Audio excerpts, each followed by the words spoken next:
Yes.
Welcome to the province of Iloilo. With a vision of becoming robust, progressive, globally competitive, and resilient, the province of Iloilo has taken a leap forward with its local government's commitment in providing various resources and opportunities. The province's dynamic workforce, coupled with a clean and safe environment, make Iloilo Province an attractive home to diverse industries, including BPOs, real estate development, education, health, agribusiness, and tourism. The province's support to the agricultural sector, including its land, rice fields, and farmers, local food production is boosted, strengthening food security for its constituents. When it comes to social welfare, the province of Iloilo continues to cater to families, children, and the youth. The presence of services and structures such as electricity distribution, water supply, internet and telecommunications networks, hospitals, modernized jeepneys, improved transport terminals, and highways make the province of Iloilo one of the best places to live in.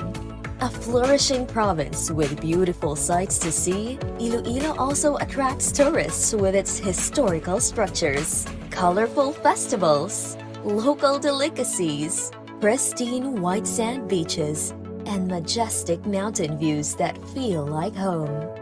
Iloilo is not just a place to visit, it's a place to grow, to look forward to, and to live in for good. Take off with IloIlo.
One business takes on many challenges.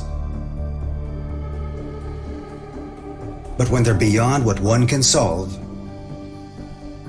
it'll take more. Each one pitching in to form seamlessly linked solutions.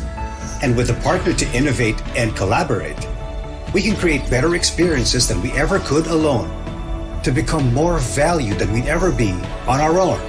Because there's nothing greater than working as one to make an impact in people's lives. Redefine our greatness. Globe Business.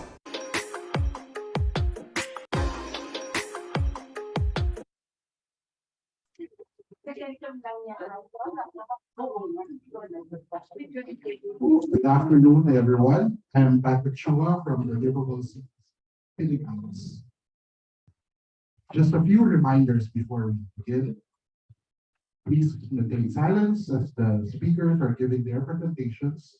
Ensure that your phones are in silent mode. And if you have questions for our speakers, you'll be given a chance to do so at the end of the presentation. And for those who are on Zoom and on Facebook, you'll be able to participate even as the presentations are ongoing by typing your questions and comments in the chat box, and for Facebook at the comment section. We will be attending to those through the partners of our speakers who will be answering the questions through the Q&A box. And of course, we will be discussing and directing the questions later during the open forum. Last and most importantly, at the end of the lab, we would appreciate if you could send us your feedback through our event to help us improve in the next labs, and by accomplishing the survey form, which you will receive at the end of the seminar. And now, ladies and gentlemen, again, good afternoon.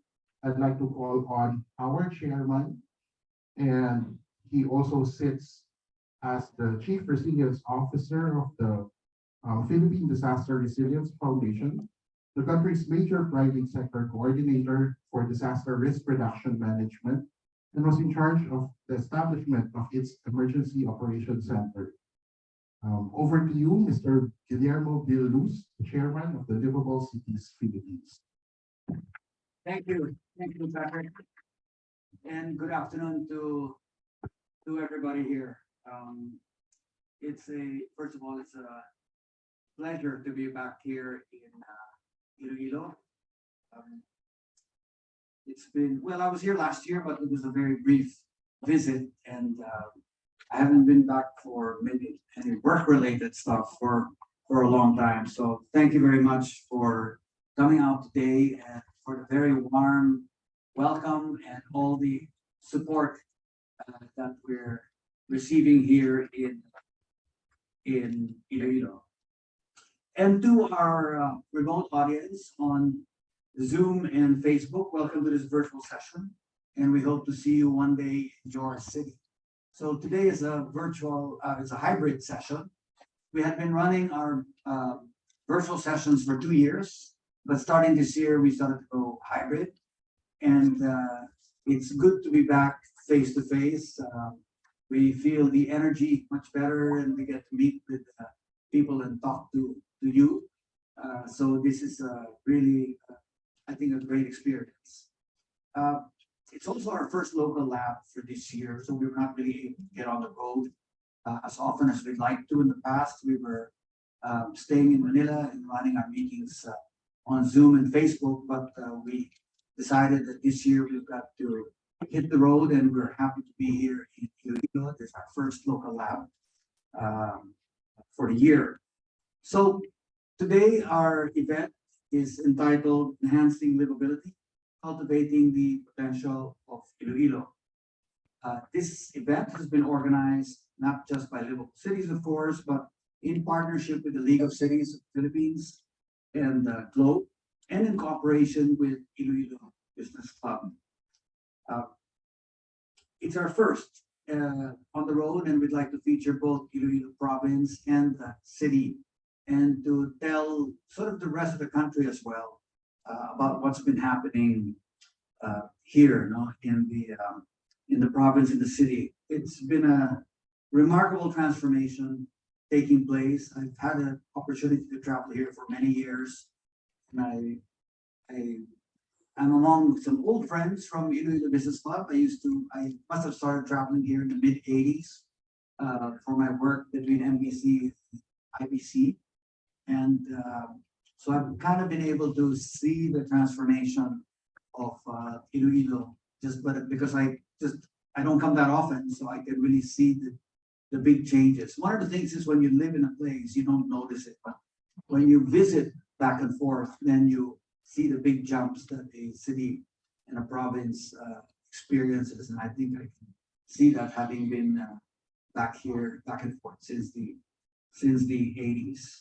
And this transformation has only been made possible because of the collaboration between the local government units, private partners working together to create an intelligent and livable community. This aims to enhance the quality of life, attract investments, promote sustainability, foster social inclusivity, and drive innovation.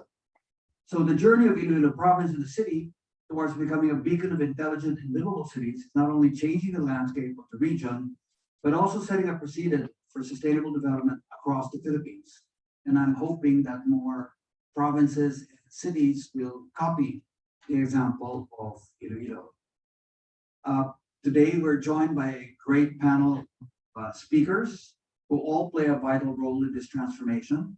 And they're going to be sharing their part of the journey, highlighting their key transformational goals and progress in terms of planning, policies, and projects to achieve the vision of being an intelligent and livable community.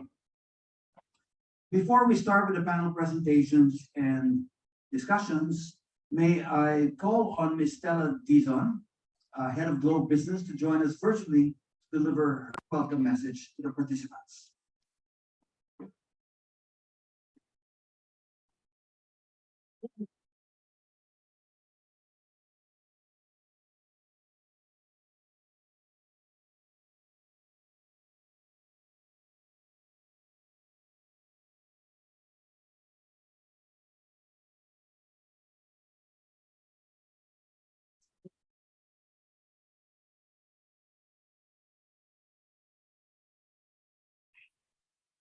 Good afternoon, everyone. Thank you for being here. Please allow me to welcome all of you to this year's fourth run of the Livable Cities Challenge Lab. I would like to acknowledge our LGU partners present here today. IloIlo Governor, Honorable Arthur Defensor, IloIlo Mayor, Honorable Jerry Treñas, IloIlo Economic Development Foundation Incorporated Chairman, Engineer Terence Uygonco, IloIlo Provincial Administrator, Dr. Raul Banyas, and IloIlo City Administrator, Melchor Tan. On behalf of Globe Business, I would like to say that it is a great honor to be part of this visionary project and to work with different organizations, both in the public and private sectors, and to contribute to the development and progress of every community. The Department of Information and Communications Technology named IloIlo City as one of the potential digital or intelligent cities in the country. And within the past 5 years, they had already taken the first necessary steps on becoming a full-fledged intelligent city.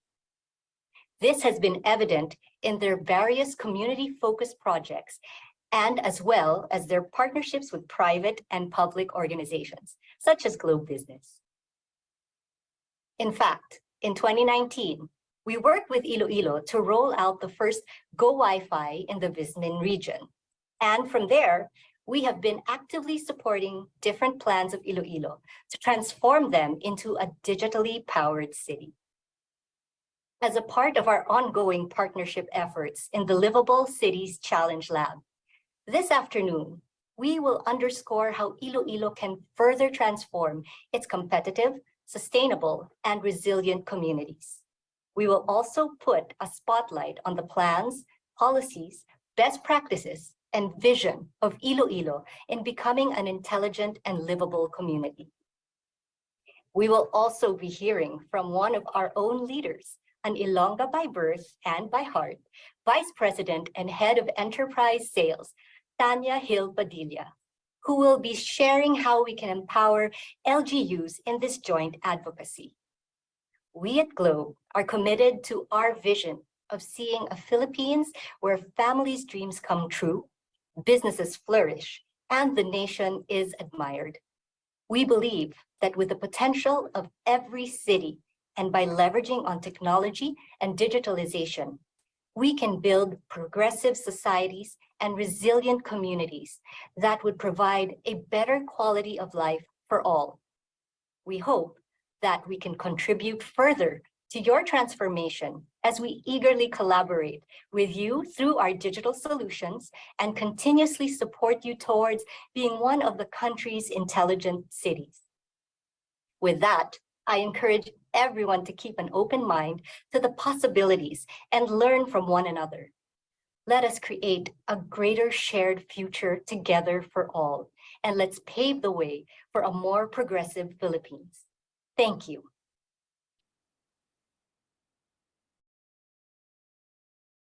Thank you to Stella and to Globe. I think it illustrates the level of partnership and commitment to the city and to the province towards promoting its digital transformation. Actually, well, some of you in the audience may have been here this morning. Before this lab session, there was a digital transformation workshop held this morning with officials from the city and from the province. It was quite well attended, and we're happy to see this type of two-way commitment to digitally transforming our cities and provinces. And it's something that, you know, I was talking with Terrence earlier. One of the good side benefits, I guess, of COVID is that it really forced everyone to go digital, and that includes not only businesses but of course government and local governments. And I think that if we push this trend further, I think we're going to be well on our way to intelligent cities and livable cities and communities across the country. So today we're going to focus our discussions on IloIlo, the province and city. And to get this started, I'd like to invite our first speaker, who is an exemplary leader who has been instrumental in the development and progress of IloIlo province. Still downstairs? Okay. Okay, we're gonna change the order a little bit. Okay. I was gonna introduce the governor, but I wanted to be here when I introduced him. Still downstairs. So I'm gonna switch the order and we're gonna go to IloIlo City. We were with Mayor Jerry yesterday, able to see him and talk to him and catch up with him. Unfortunately, he's not feeling so well today, and his voice is a bit hoarse, and he's unable to speak so clearly, and he's feeling under the weather. So he's going to be represented, most ably, I'm sure, by Miss Velma Jane Lau.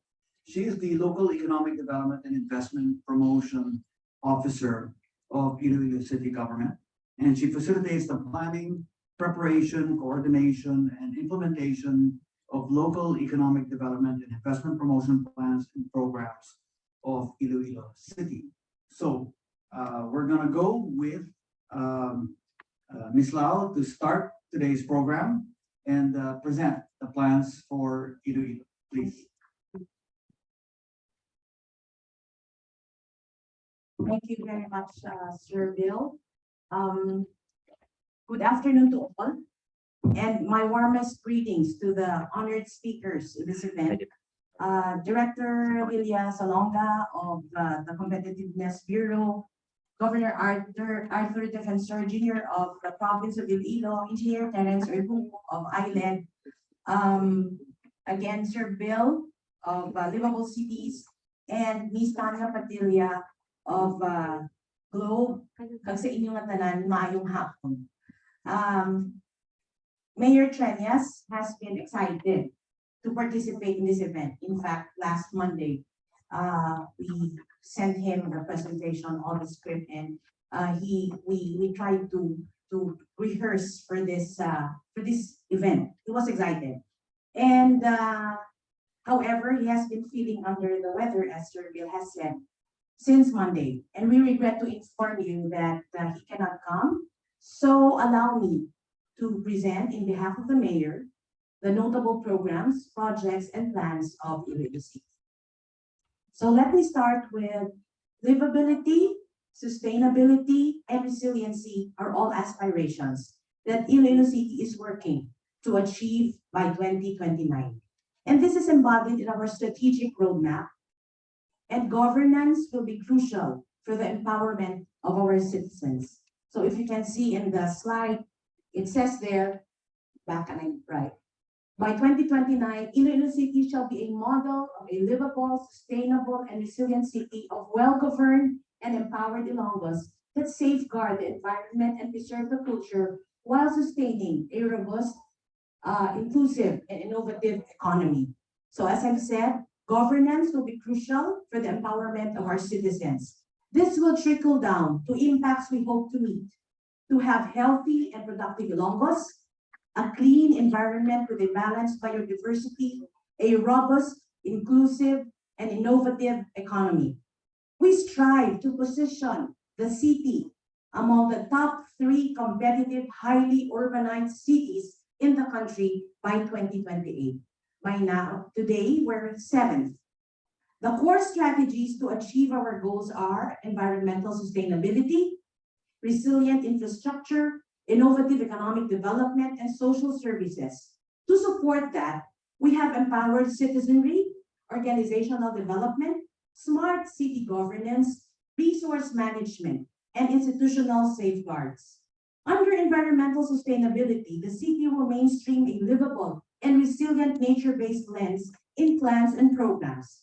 Since the environment comes part and parcel with infrastructure development, we have and will continue to build livable and sustainable green communities through accessible and resilient infrastructure. Aligned with this, we have the IloIlo River Esplanade, regarded as the longest linear park in the country, where fishing activities are a regular sight. Beautification efforts are evident, as seen in the city's green open spaces that promote environmental consciousness and boost mental health, like our green tunnels, Garden of Love, our murals, and public art. Rehabilitation of district plazas and parks have been implemented to allow for activities and social interactions. Historical structures, including churches and structures like the Harrow Belfry, were renovated and lit to further public appreciation.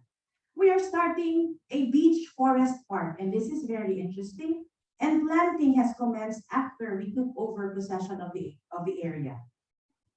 The tree park at Lanit is being filled with soil sourced from the floodway, and we will be growing native tree species there. Another one is the development of the Hinaktakan Eco Park that will focus on mangroves is also underway. We will pursue the construction and maintenance of a state-of-the-art waste-to-energy facility through a public-private partnership. Roads have been modeled to spur economic growth through dedicated bike lanes. Walking and biking are encouraged as modes of transportation. Public transportation is improved through modernization and consideration for bus rapid transit. Public markets are being redeveloped through public-private partnership to serve the business needs of stakeholders. We have action and response centers throughout our districts to deliver assistance closer to the people. Under innovative economic development, we intend to develop a dynamic and globally competitive economy that is driven by smart industries with quality infrastructure and services. The establishment of the meetings, incentives, conferences, and exhibitions center promotes the city as a premier destination for such. We are positioning the city to become the first Philippine city designated as a UNESCO Creative City of Gastronomy, being the country's sole nominee this year, harnessing gastronomy as a creative driver for growth. We have already submitted our bid last June 30. Medical tourism is another field that we are working to develop with the excellent healthcare services and facilities of our hospitals. Creation and institutionalization of frontline services, like for example, the Office of the Building Official and the Investments Promotion Office, will ensure efficient processing and transactions between the city and our clients. We are poised to become a premier innovation hub by 2030.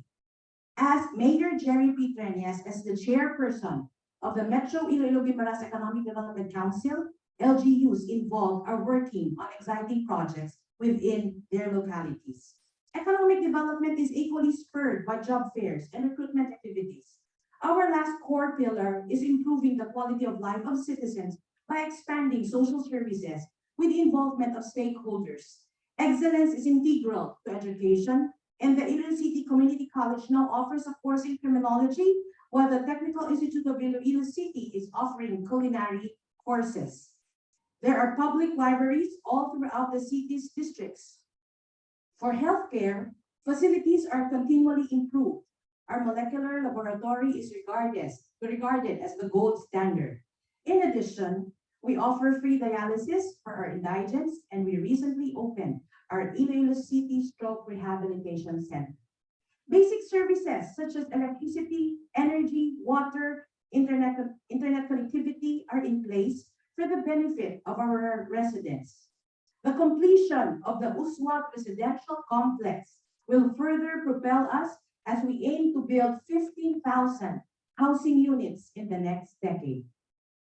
This is underway, and we are about to award the winning bidder for under the public-private partnership for the housing units.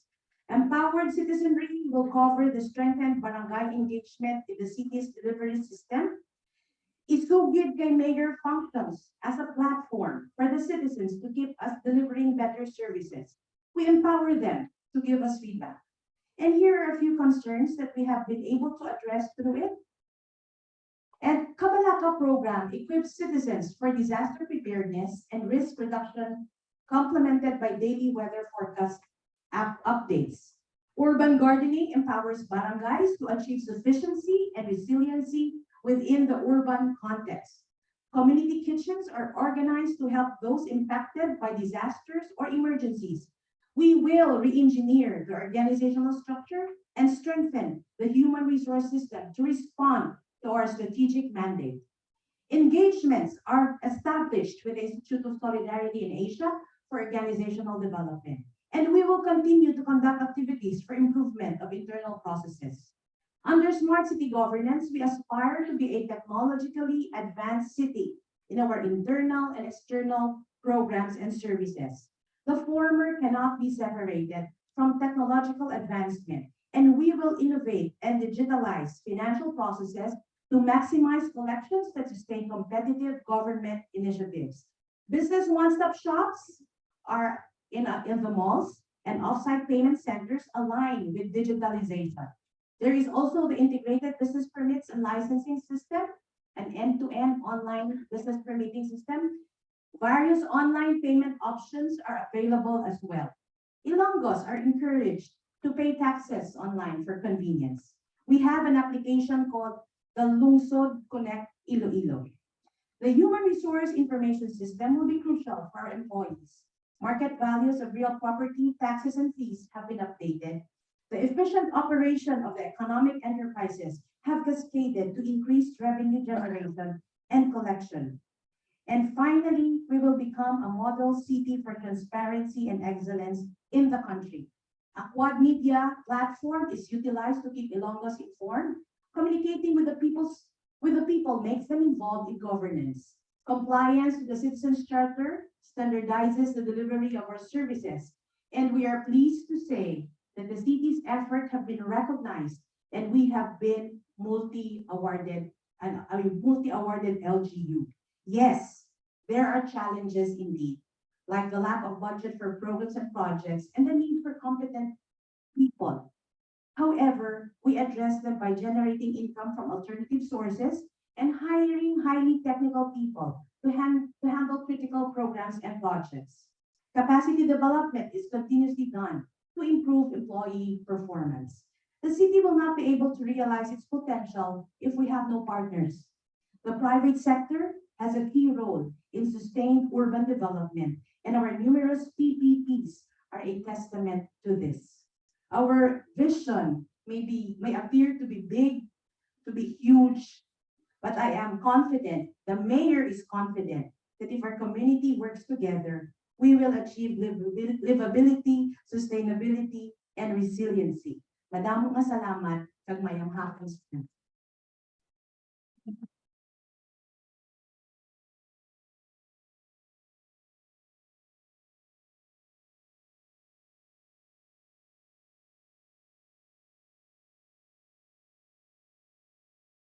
Thank you, Velma, for delivering the presentation on behalf of the mayor.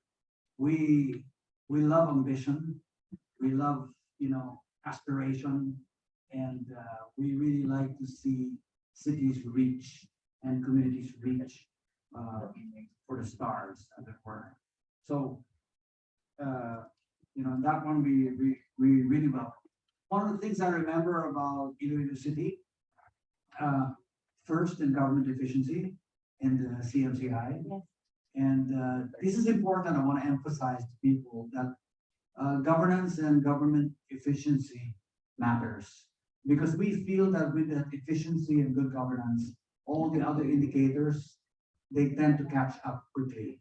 So even, I see the aspiration of being the top three highly urbanized communities. It can happen because if you already start with efficiency, it's a matter of being able to move up as quickly as possible. And actually, it's possible to overtake cities. I've, of course, listened to many presentations about the city over time, and I'm quite familiar with the progress. But I'm particularly happy to pick up on the UNESCO nomination for astronomy. I can tell you from our experience here, we just arrived yesterday. We've been eating well, maybe a little too well, I would say. But it's one of the reasons why we wanted to arrive early for this session, so that we can enjoy the cuisine of IloIlo. So I look forward to seeing the official certification, I guess, of the gastronomy title given by UNESCO to the city of IloIlo. And it's going to be a victory not only for IloIlo, but of course for the entire country. So I'm looking forward to that. So I will now like to move on to our main speaker, actually our first speaker. Thank you, Governor, for joining us and coming out here to the lab. He is an exemplary leader who has been instrumental in the development and progress of IloIlo province. That is all welcome, the Honorable Arthur Defensor Jr. He is the governor of Iloilo province and a former three-term congressman, a member of the House of Representatives. With a background of a lawyer and a deep commitment to public service, his legislative efforts include the Tax Amnesty Act, Agricultural and Fisheries Modernization Act, and the Career Guidance and Counseling Act. He has promoted sustainable development and advanced the well-being of constituents of the entire province of Iloilo. And to put a spotlight on the province, let us please all welcome Governor Art Defensor Jr.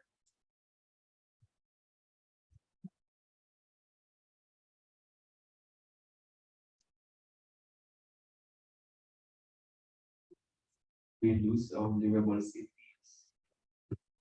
Terence Lugongo, our island. Tanya Padilla of Globe, Living Loud in Iloilo City. We also have there our provincial administrator, Dr. Orlanias, and Mayor Luchi, who is set out of the Barangay Simanwa, and our local inspector. Good afternoon. I came from the municipalities of Pasig which is in central Iloilo, ano in the third congressional district, and the municipality of San Enrique, which is in central Iloilo. My job as governor takes me there to the different municipalities, and let me take it from there. Thank you very much for involving the province of Iloilo in livable cities. When I first received the communication, I said, "Are you sure that we are?" I said, "I told my are you sure that we are invited here?"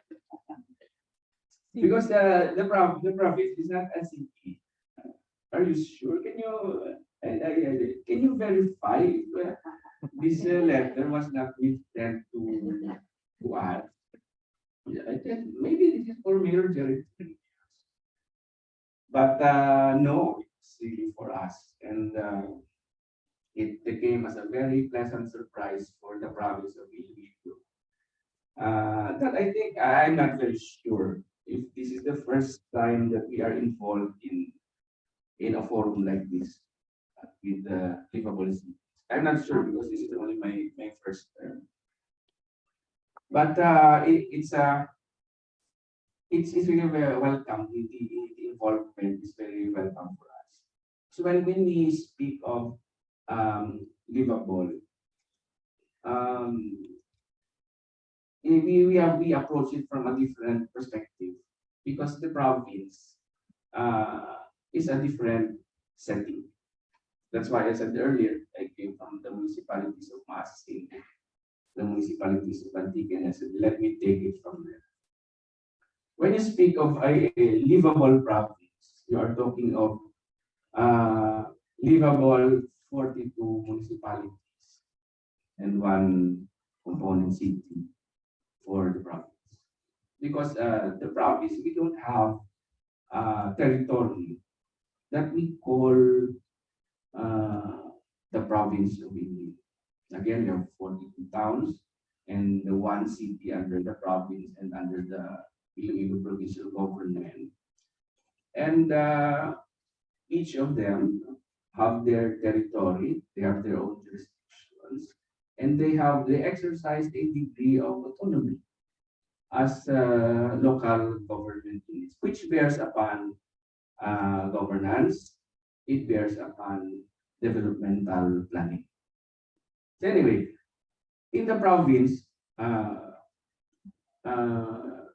we firstly start with the recognition that the government has the job of government in development because we are a democracy. And in a democracy, we have private enterprise. The government does not engage. Business is private sector driven. And a large part of that is creation of livable cities. So again, we start from the recognition that the job of the government is to provide the fundamentals. The rest is up to the private sector. The good news is the private sector is our business sector are our partners, and that is why we are here this afternoon. So this is how we proceed for the province of Iloilo. I'm not sure if we are ready with this is our vision, but right now we have a new development mantra. We call it more progress Iloilo. Can we have that also? We have something that looks like. But anyway, more progress Iloilo. It is not a subsidiary of more power. It's not no. More progress Iloilo. As a development mantra. It is not a movement, it's not an alliance, it is not an organization, it is not the provincial government in the province together with the municipalities, but rather it is our whole province approach to development and the progress of the province. But more progress in Iloilo means it's a movement for a robust, progressive, globally competitive, and resilient province of Iloilo. It is actually, it captures our vision of the province of Iloilo. As much as possible, we try to capture everything that we want the province to be so that it is livable. Of course, from our vision, we have our mission. But let me start. Let me start at the end. Let me do it in the reverse manner. We'll do it in the reverse manner. I think it's better that way. Now let's yeah. Then we have our development trust.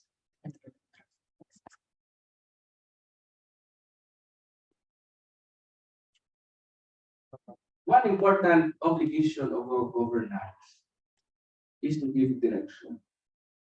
The first thing that you need to do if you want to plan for a province or a state, if you want to govern, is to provide direction. Simply because we will never arrive if we don't know where we are going. So as much as possible, we capture or we couch our development trust or our direction here in the province of Iloilo in the most practical and concrete terms. We don't want it to float. We don't want it to float. We want it touching the ground. So what are we saying? The Iloilo province is an agricultural country.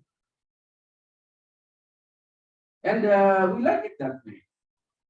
And we are proud of it. And we will build from that. Why not? Because agriculture, together with the food that it produces, is the most important sector, the most important industry, if you may call it. It's nothing more important than food.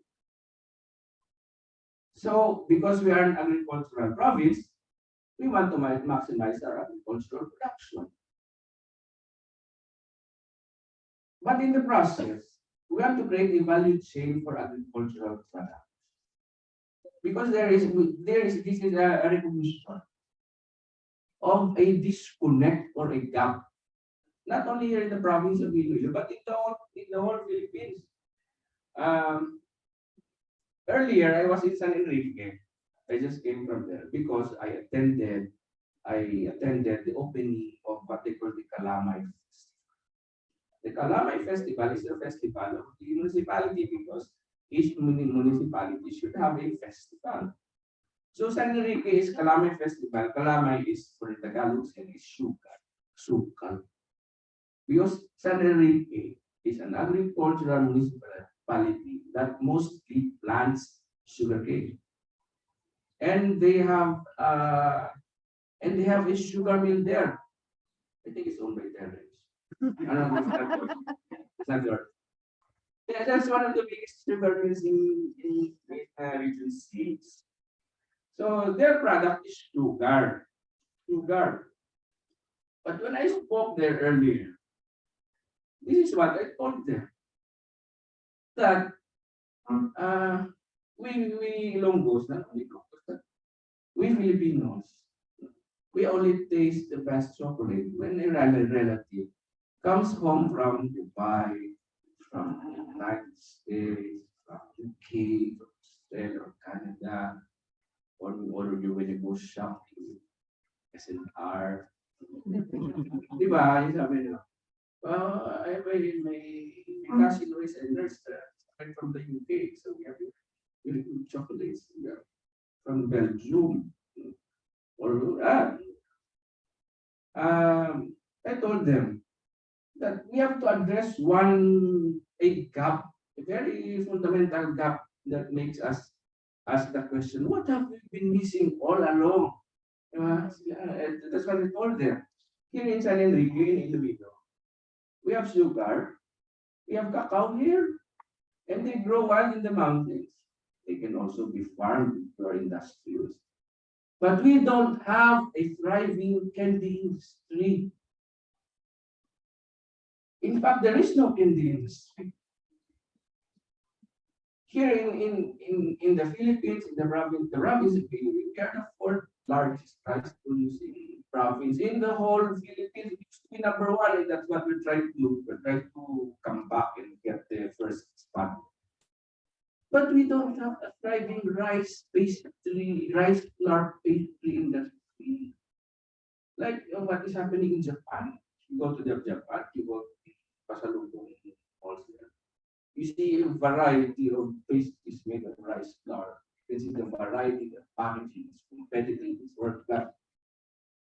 But how about us? We don't have a thriving rice flour pastry. And we don't have chocolate. Yes, I know. Our businessman will our businessmen and some of our entrepreneurs will contest, but we don't have a chocolate candy. We have, yes, I know. I know you already know. And you have good products. So I have a box right now in the because we gave me one. But we also want to have something as big as we also want to have $1 million in the industry, and we want it to become that, and we want it to become that, so that we can push the province in the whole country. We can compete with the whole world, so that we can strengthen our economy from from our agricultural products. And of course, when we create a value chain for agricultural products in the process, we generate employment in business for our agricultural tourism industry. We want the tourism of the province of Iloilo to center on agriculture and food, because that is what we have. And agritourism is beautiful. So that is the first part of our developmental staff. Why is it important to develop the agritourism industry? Why is it important to create a value chain for our agricultural product? Because a majority of our population human resource there. If that develops and it's active, it means that we have likewise helped a majority of our population where we have exceeded in giving better opportunities and better lives. So that is why that is the first paragraph. Agriculture. The second is, while we are an agricultural province, you also have other things. We want to develop growth areas that shall serve as investment centers for the information and communication technology. Why? Because in many fora, that is fora and conventions and events like this, we have been made to understand by potential investors, the business sector, our organizations, like Ledley, that there is a big potential in the ICT industry, especially in the business public outsourcing industry. We understand that a large part of the BPO industry from the zone want to transfer here to Iloilo because they like it here. The ambassador of India was here in Iloilo 2 weeks ago, and the commercial one, the consul said that the companies in India are looking for a place where to transfer. Why? Because we are very strong in voice over internet business partner outsourcing. That is a potential.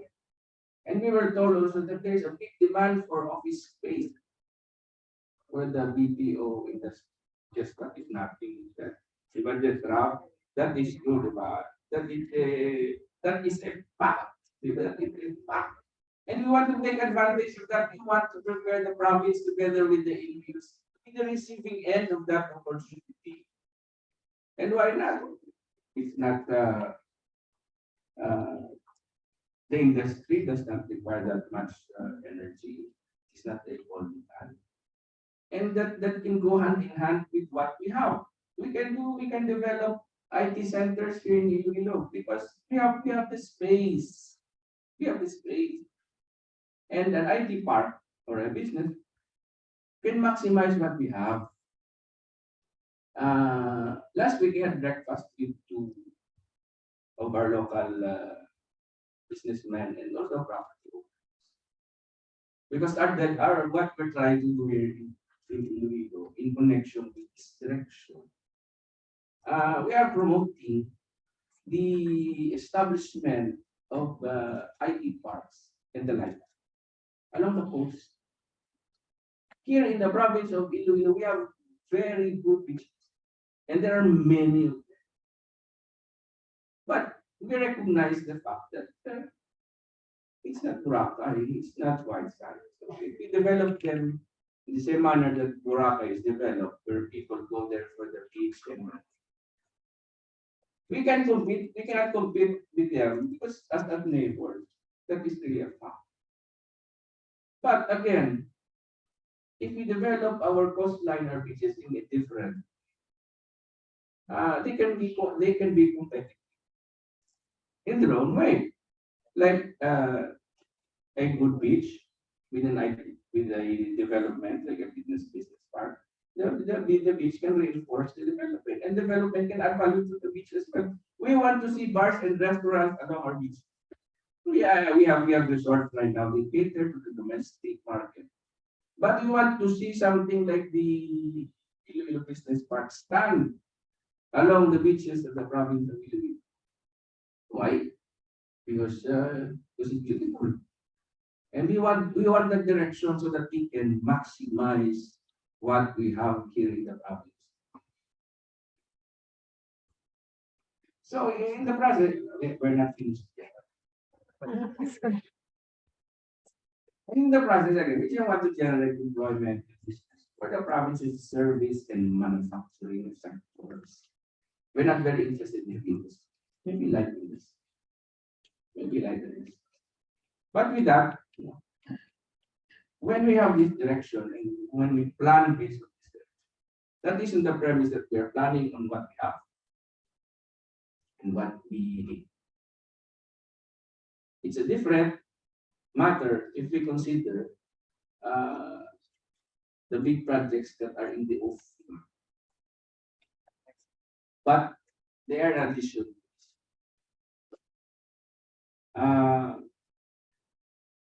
The service industry, because that is the strength of IloIlo agency.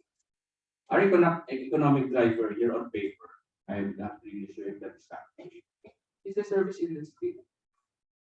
It's not even agriculture on paper. Maybe they don't report.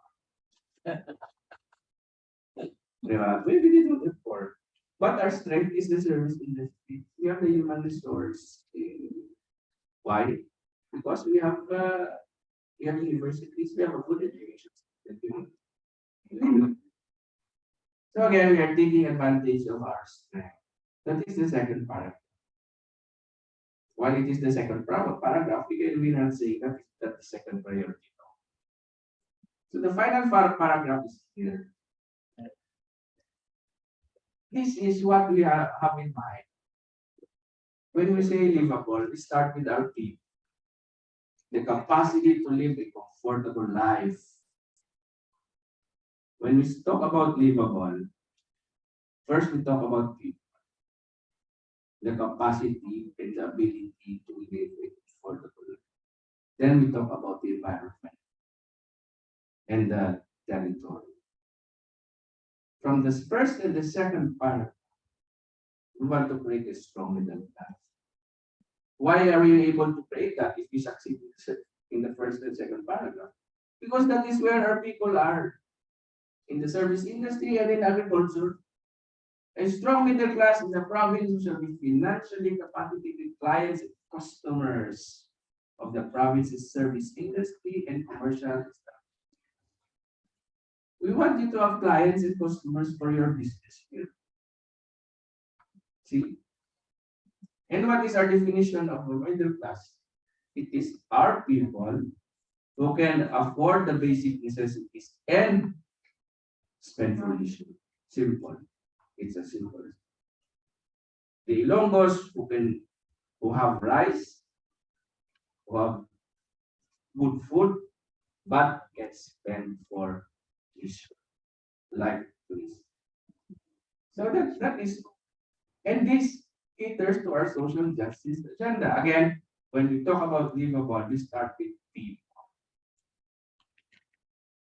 If you go back to the earlier slides, which are social justice agenda. What is the social justice agenda?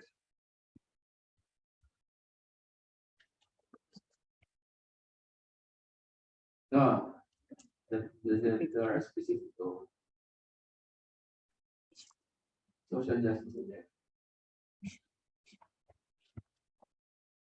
There. That relates to the last paragraph of the development trust. IloIlo is a local government unit that is committed to provide equitable distribution of resources and opportunities through good governance. Equitable distribution.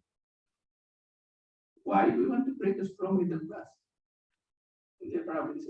Who will be your customers and your clients so that you can have good business through good governance. So there are a few important words here. Equitable distribution, good governance, but equally important is the word through. Governance is not a goal, it's a standard. That's why it's a means of achieving what we want to do. So from that, we have our specific goals. As much as possible, we try to limit it to that will capture everything. We want to increase investment and employment opportunities. And thank you because you're listening right now, which you can have us here. To attain food security, agriculture, nothing more important than rice. To provide accessible health and social services. Equally important is our human resource. It's even more important than natural resource. And to protect and manage the resources and assets of the province. Fifth, to provide effective, efficient, and transparent government administrative services. We're talking of the bureaucracy right now. And the last is to maintain order and to promote public safety.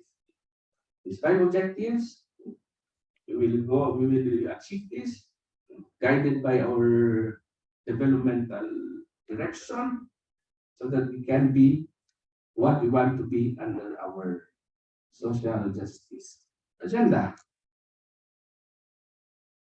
So that is what we intend to do, and that is where we want to go. So let me go back to what I said earlier.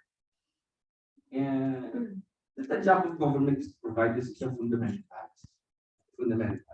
And the fundamentals is what? That is a yardstick for livability. Is that correct? Is there a word livability? That is the fundamentals from the standpoint of the government is the yardstick for livability. Because that is our job. Again, as I said earlier, the rest is up to the private sector. Because we are a democracy, we are private enterprise case. So we have developed a tool that now first, I will not go through this in detail because we might end up finishing at 5 o'clock. We have this tool under more progress that first will help us understand the fundamentals. If you want to develop, if you do well in the providing the fundamentals, you must first understand it so that you will know your strength and that you will know your weaknesses. I will just describe this to you as an investment tool that in the near future we will again present. This is a new creation that we are preparing for you. So without needing to preempt this, we have developed this tool that we are able to explain to the rest of the world. The province of IloIlo in 4 fundamental areas: water, electricity, road connectivity, and internet connectivity. So globe is here. So let me just give you an example. This is what light is. Roads. This is our road. So we have a legend.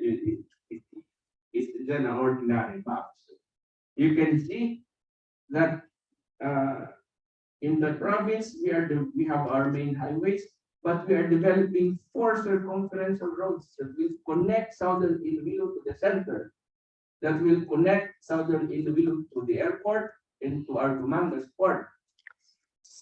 Circumference of Road 1 is already finished.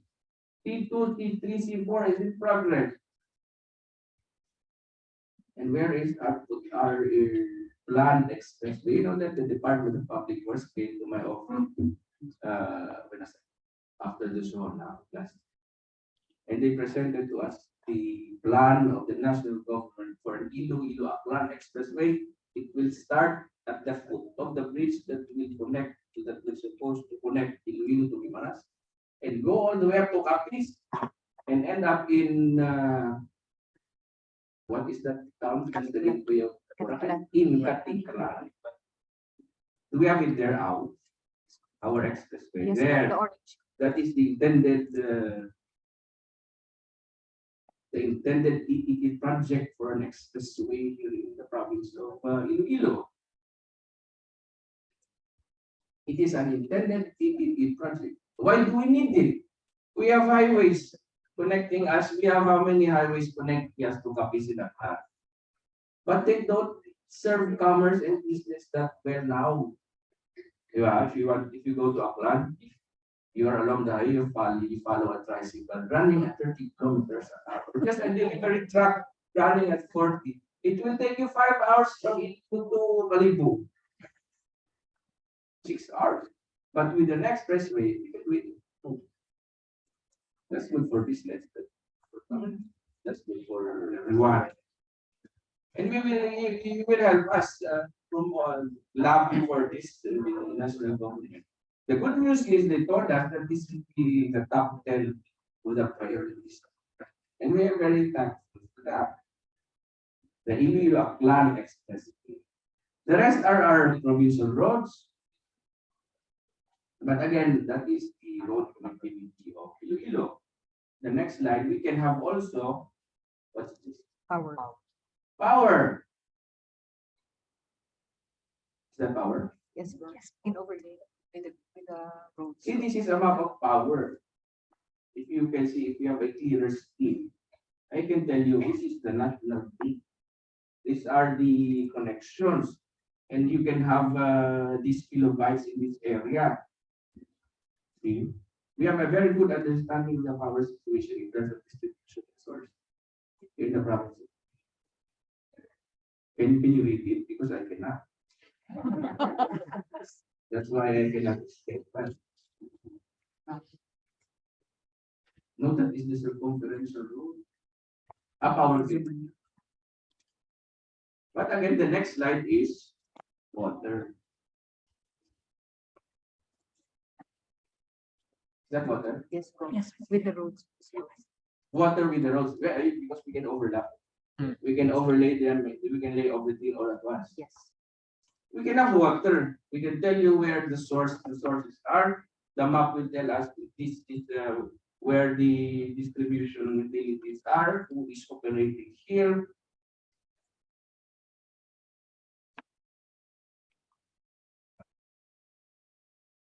And then the last, which is very significant, Tanya, is internet. We are still waiting for the treatment of because this illustration will tell you that in this part of the province, we have 3G, 2G, this is the internet backbone, this is the fiber optic backbone, this is the mesh. This is what the map will tell you. So if you're in northern Iloilo, you know what's the internet connectivity there.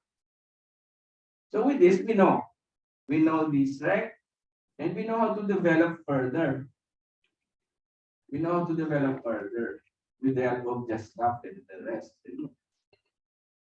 And I think we don't have the connection of globe here. Now we have.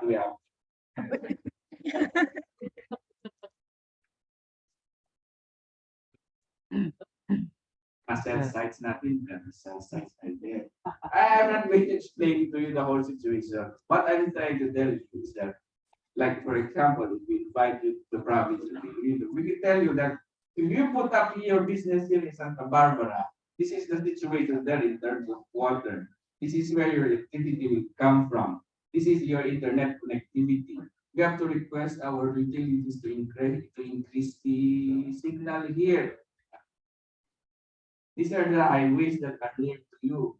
You are 10 minutes from the airport. You are 40 minutes from the Dumangas port. So again, this is our understanding and our way of presenting to you. What we say are the fundamentals that government should provide so that we can take care of the word livability in the province. Okay, the rest is the good news about the fundamentals is that not only the government will provide it solely. It's again partnership with the private sector. So that is the province of Iloilo. I hope that I have given an understanding how we pursue the word livable here in the province of Iloilo. And again, thank you very much for having us here in this forum.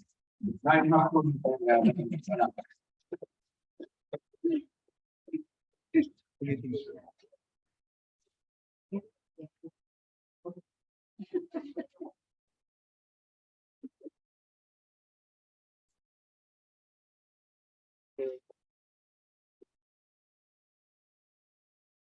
Thank you very much, Governor.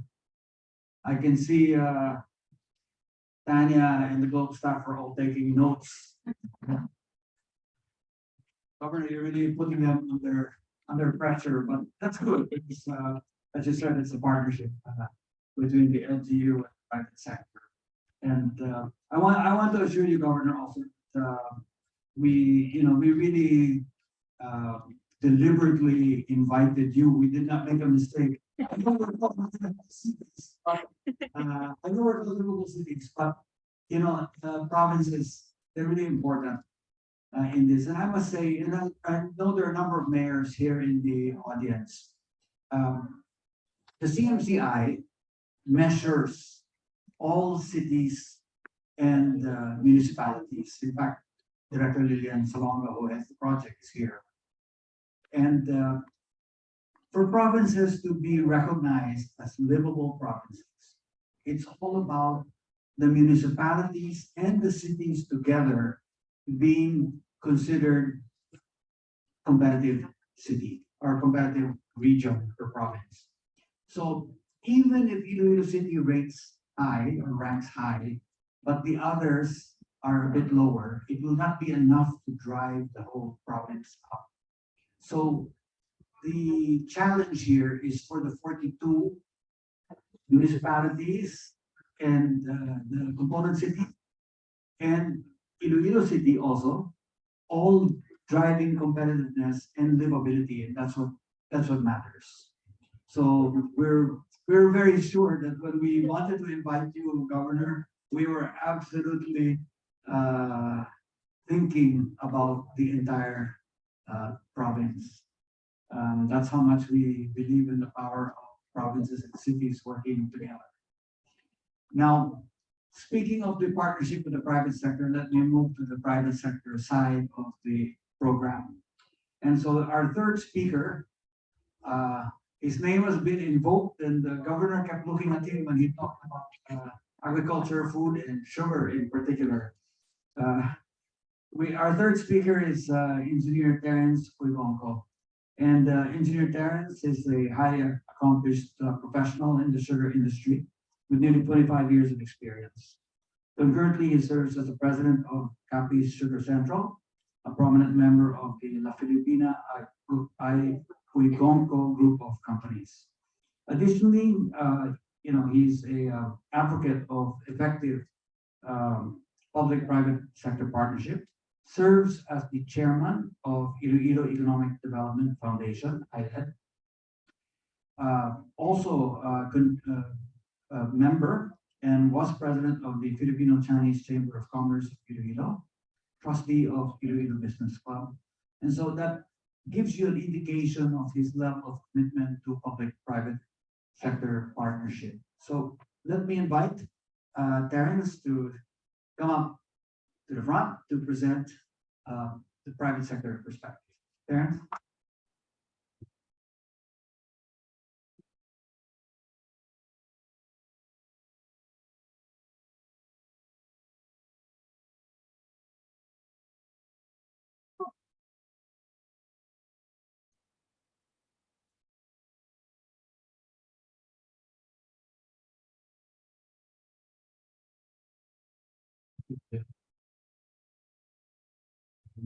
Governor Art Defensor Jr.,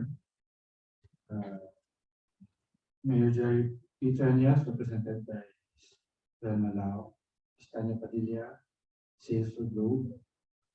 Participants here present via the online platform, pleasant afternoon. I'd like to thank the Livable Cities Philippines for inviting ILET Foundation to be part of its circuit series for the city and the province of the for us to share how we were able to do what everyone has been fascinated by, what we have transformed on what they have seen now and what has been before. A lot has changed and we are still changing. First, who is ILED, or the Iloilo Economic Development Foundation?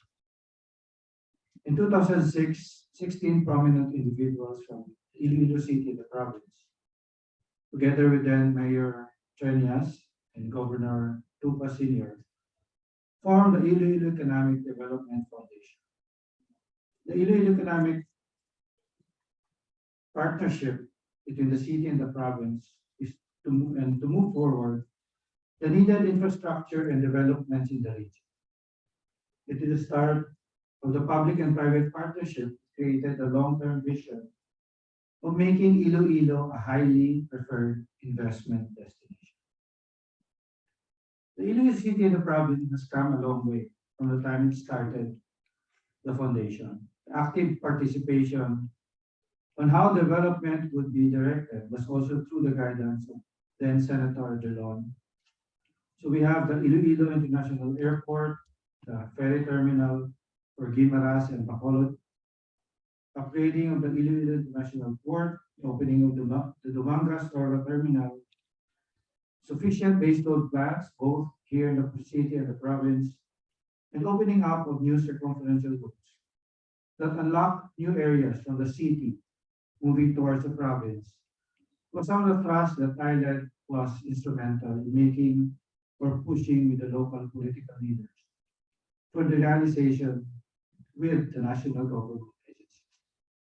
So what we have in our membership, both the city and the province, as well as the DTI. First, facts for Iloilo. So the governor has mentioned about the 42 municipalities and one component city. We have the capital, the Iloilo City, the population of around 1.9 in 2015. And our economic drivers are agriculture, tourism, and services. Western Visayas, the regional economy is from 6.1 to 8.6, but in 2022, we were one of the fastest at 9.3. And that comes with a higher inflation also. So, yeah, I mentioned that in 2022, our GDP is at 955 billion for the whole of the region. And we are the fastest growing at 9.3. Our new economic opportunities are the Halaor Dam, which can irrigate 32,000 hectares of agricultural land, to make it more productive as well as a source of water for power and potable use. Tourism will also be part of the plan. With this, we can put up agro-industrial ecozones that will be supplied with the productivity of the lands. We have identified, ILED together with the province have identified 5 possible areas within the province for development. These ecozones can then, with its production, can then be exported domestically from the various ports in the island of Panay and soon internationally with the development of the IloIlo container port complex. It's going to be put up. So these three major investments will be the game changers for IloIlo that will propel it to the next level. And ILAD, together with its stakeholders, with both the city and the province, will continue to push for the realization of this. Which brings me to how we were able to cohesively do it. Our PPP is through CCC. So what is CCC? And that is public-private partnership through the communication,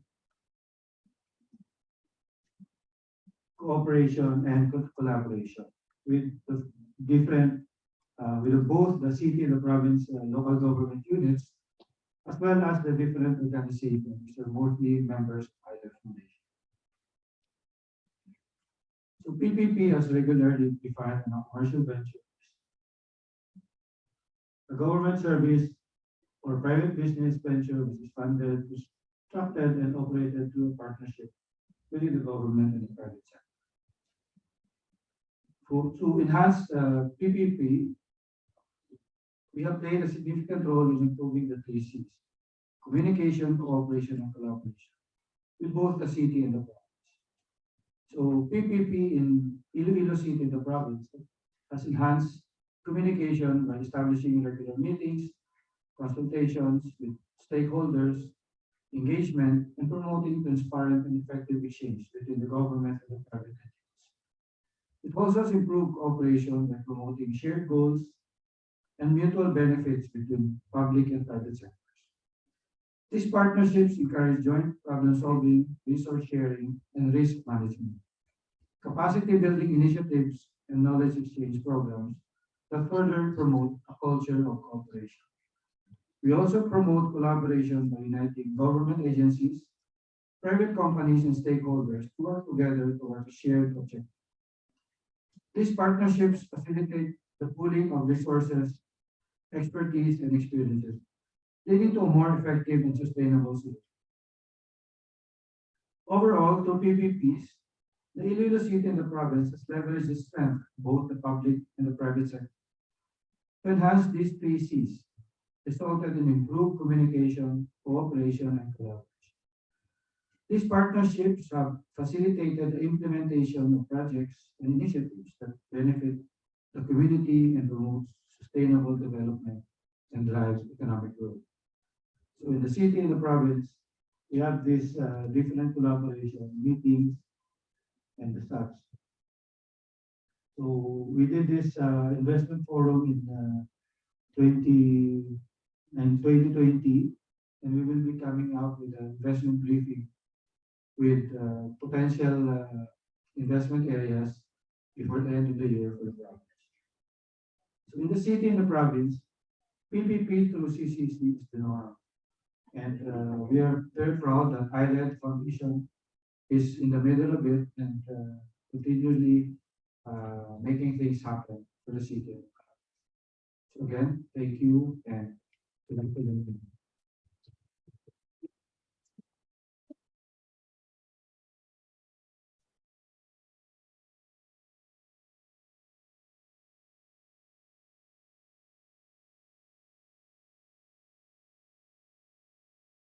Thank you.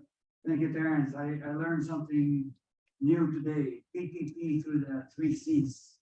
And I think that's a good model that other cities and provinces should be following and can be followed actually at the national government level as well. I think and I can recall when ILAD was formed, as you said, 2007 or so, right? 2006, 2007. So I think what this shows also is the power, not only of the collaboration, but the power of continuity. Because it's working year after year after year to put in all these improvements. So, it's not like the city and the province are overnight successes. It's just that they work very hard at it. Maybe no one noticed in the early days, but when you come back, after a long break, then you notice the jump and the improvement. So I think that's a lesson that we ought to be thinking about when it comes to government programming, PPPs, is that continuity matters a lot. It's just sort of you have to grind through the progress. So thanks for this, Terrence. Our fourth speaker, not to put too much pressure on her, but yeah, after I noticed the governor very consciously put up the connectivity map at the end. I think deliberately to lead to Tanya's presentation. So let me introduce Tanya Padilla, a successful professional who hails from IloIlo. She's been a valuable member of Globe Telecom for over 20 years. You must have started very young, Tanya. Child labor violations. Yeah, he's been a valuable member of Globe Telecom for 20 years and played a key role in expanding mobile stores and postpaid services in the Visayas region. She currently serves as the head for enterprise sales, leading a team that provides connectivity and digital solutions to local and international companies in the Philippines. Her extensive expertise and contributions have significantly contributed to enhancing the business landscape and promoting intelligent cities in the region. So pleased to discuss connectivity and its powers and its contributions to local development. Let's please welcome Tanya Padilla.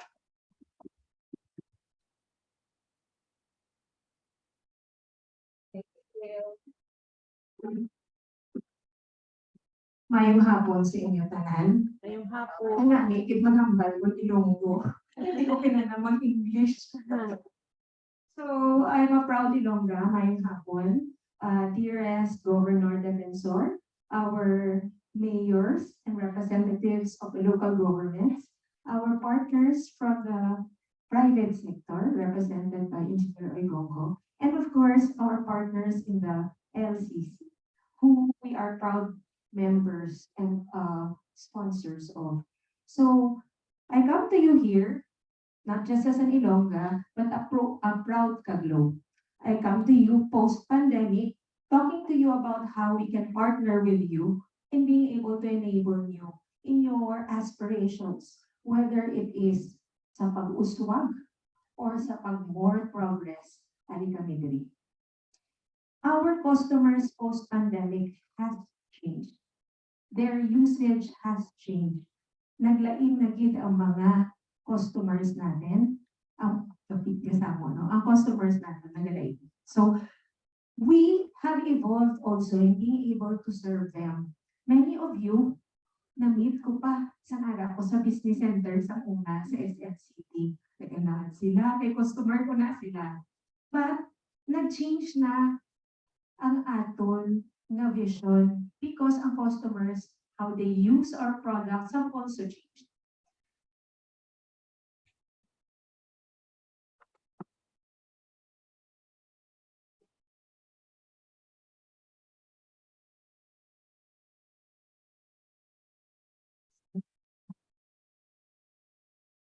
But the focus on our customers continue.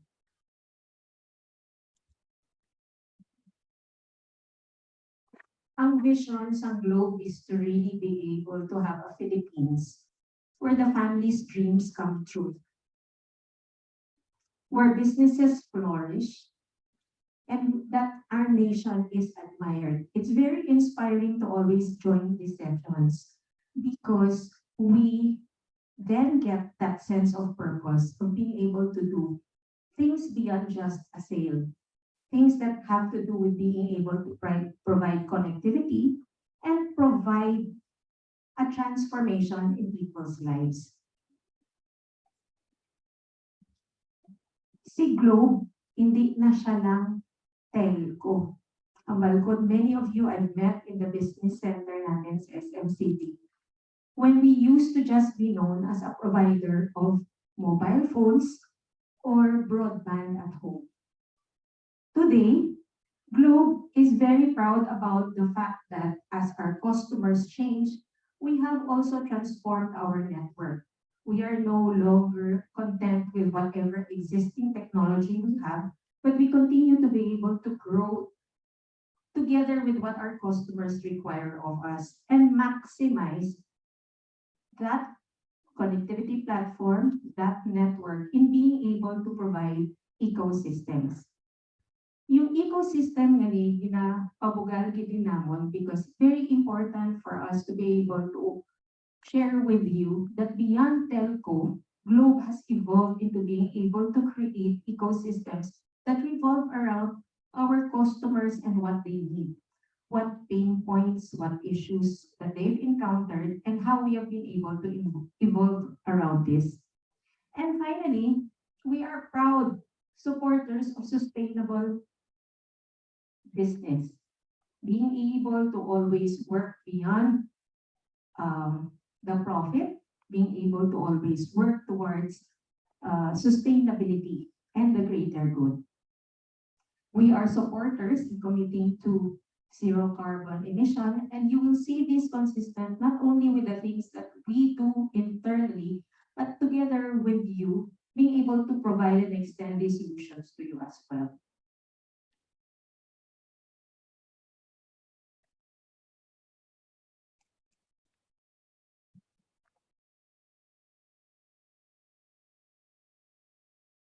Globe is now a techco. Hindi na siya telco lang. When we say techco, we are technical solutions providers. When you ask our CEO, how come Globe is no longer just about connectivity? Ang sabat niya, there are so many other pain points and solutions that people have and recognize, and our customers are the ones who have educated those choices. Sino sa inyo Diego sa Gcash? Raise your hand. Ay, salamat sa amin. Gcash is over 15 years old. Ako na siya kadugay. But the pandemic has propelled it and make it now unimaginable for us to live our lives. But that financial inclusivity and that mobile wallet was a vision that came a long time ago. It serves and is now more relevant because of how our customers changed and how paperless and also being able to provide access to the unbanked has been served by that requirement. Beyond just Gcash, we have so many other products, so many other companies that have been formed. We actually have a media company within the Globe subsidiaries in a part. May anak man kami sa data center. We will talk about that later. We even have a manpower agency. Would you believe it? May manpower agency man kami. We also have telemedicine, telehealth care. So kung ang Gcash Global Unicorn, grabe ang pressure. So kung sa konsulta, MD, kaya sila ang ginapaabot na next growth company namon because of how our customers are now going more digital sa ilang pagpamabuhi. So hindi na kami telco, techco na kami. Network. Ang network namon, ako ang unang mahambal sa inyo, hindi na siya perfect, pero naga-evolve kag naga-improve kit kami, nag-smile sa ako si parents. Naga-evolve kag naga-improve kit kami, and that is our commitment to you. This is our core. Pareho lang na siya sa tao. Core na siya yan namon. Ginaalagaan, gina siya namon, kag gina-improve siya namon. So, when you look at this, this is we are proud to be awarded, hindi kami nagambala. Kinadlan, siyempre may alas, may certified sa Manila. Okla data shows that we are the most reliable net. It is always a subject or a topic for improvement. Kay, first and foremost, let's start ko with ang customers naga-change. Number one, nagadamo sila. Number two, naga-mas complicated ang ilang requirement. Number three, everyone and everything that we do is becoming very data hungry. Very proud kami about the fact, sino ang naghatag free data some years back?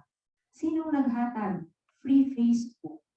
Sino ang nagdala nga una partner sa Spotify, kag sa Netflix, na subong ang start na naton? Kanito, Globe. But the more that we introduce our customers to this, the more nga data nga kinahanglan naton.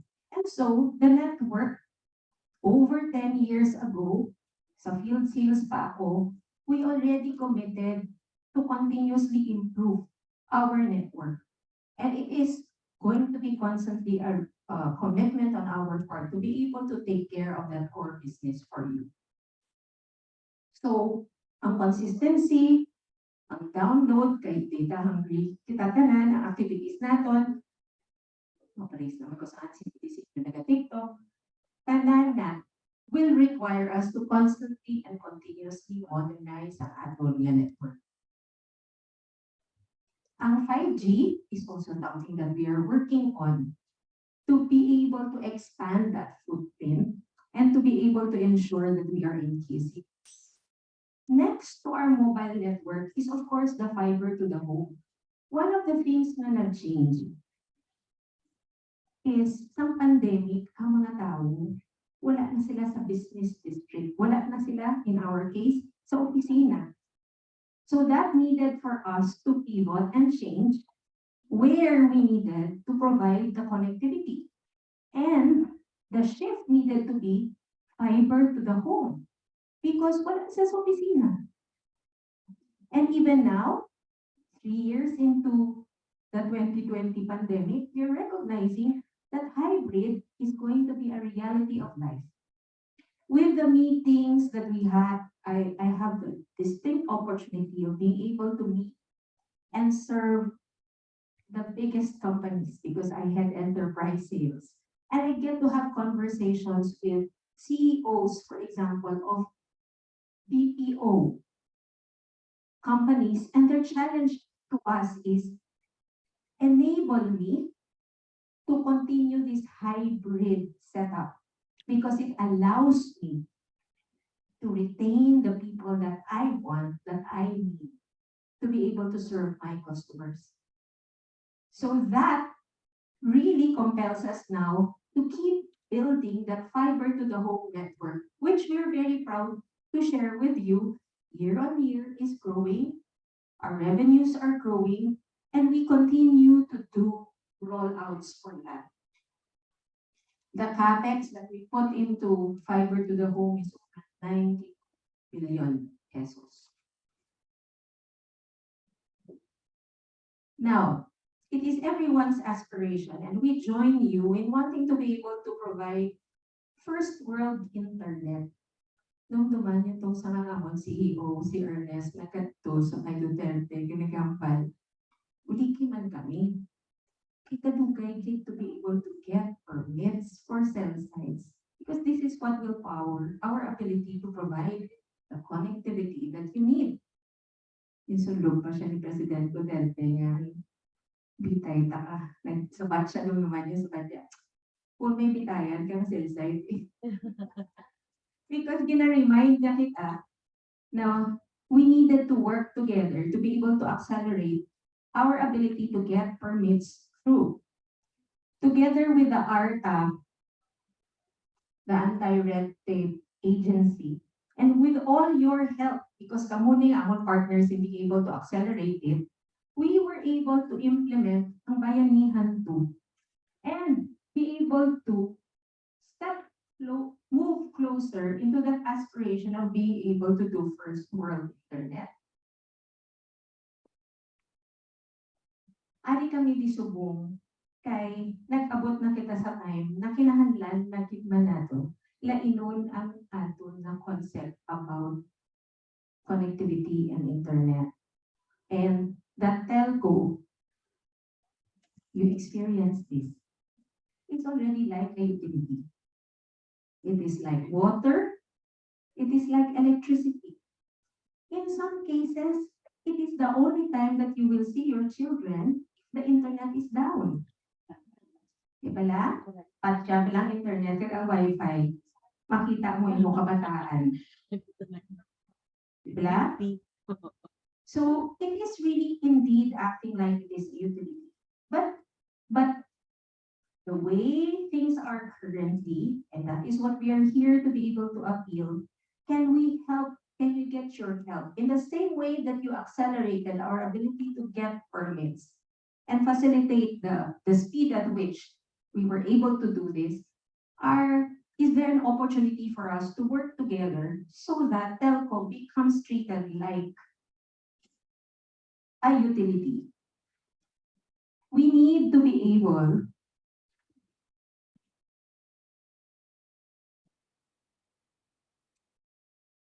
to institutionalize telco provision. Yung provisioning of telco is oftentimes an afterthought. Nalatag na ang linya sa tubig, nabutangan na ang elektrisidad, ang telco, dali lang, nga, siya kaagyon. Being able to create and provision for it is something that we'd like to work with you. We will be asking for LGU support because currently, not many, even locally, have ordinances that include telco provisioning. Offer kami, meron na kami template, gusto nyo kopyahon, offer naman sa inyo. But it is a very essential, fundamental foundation for us to be able to provide the connectivity that will be the foundation para sa aton nga pag-connect sa tanan naton ng mga requirements. Ang amon man appeal is that the property developers and management office include us also as facilities when they actually do master planning. Last year, Velma invited us to a very important exercise of being able to master plan on how to make IloIlo City a BPO hub. That was October 14. Very specific, may na.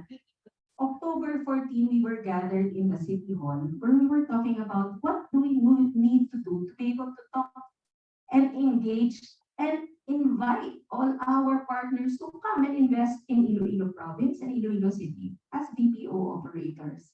A very important fundamental part is being able to do this master planning with them.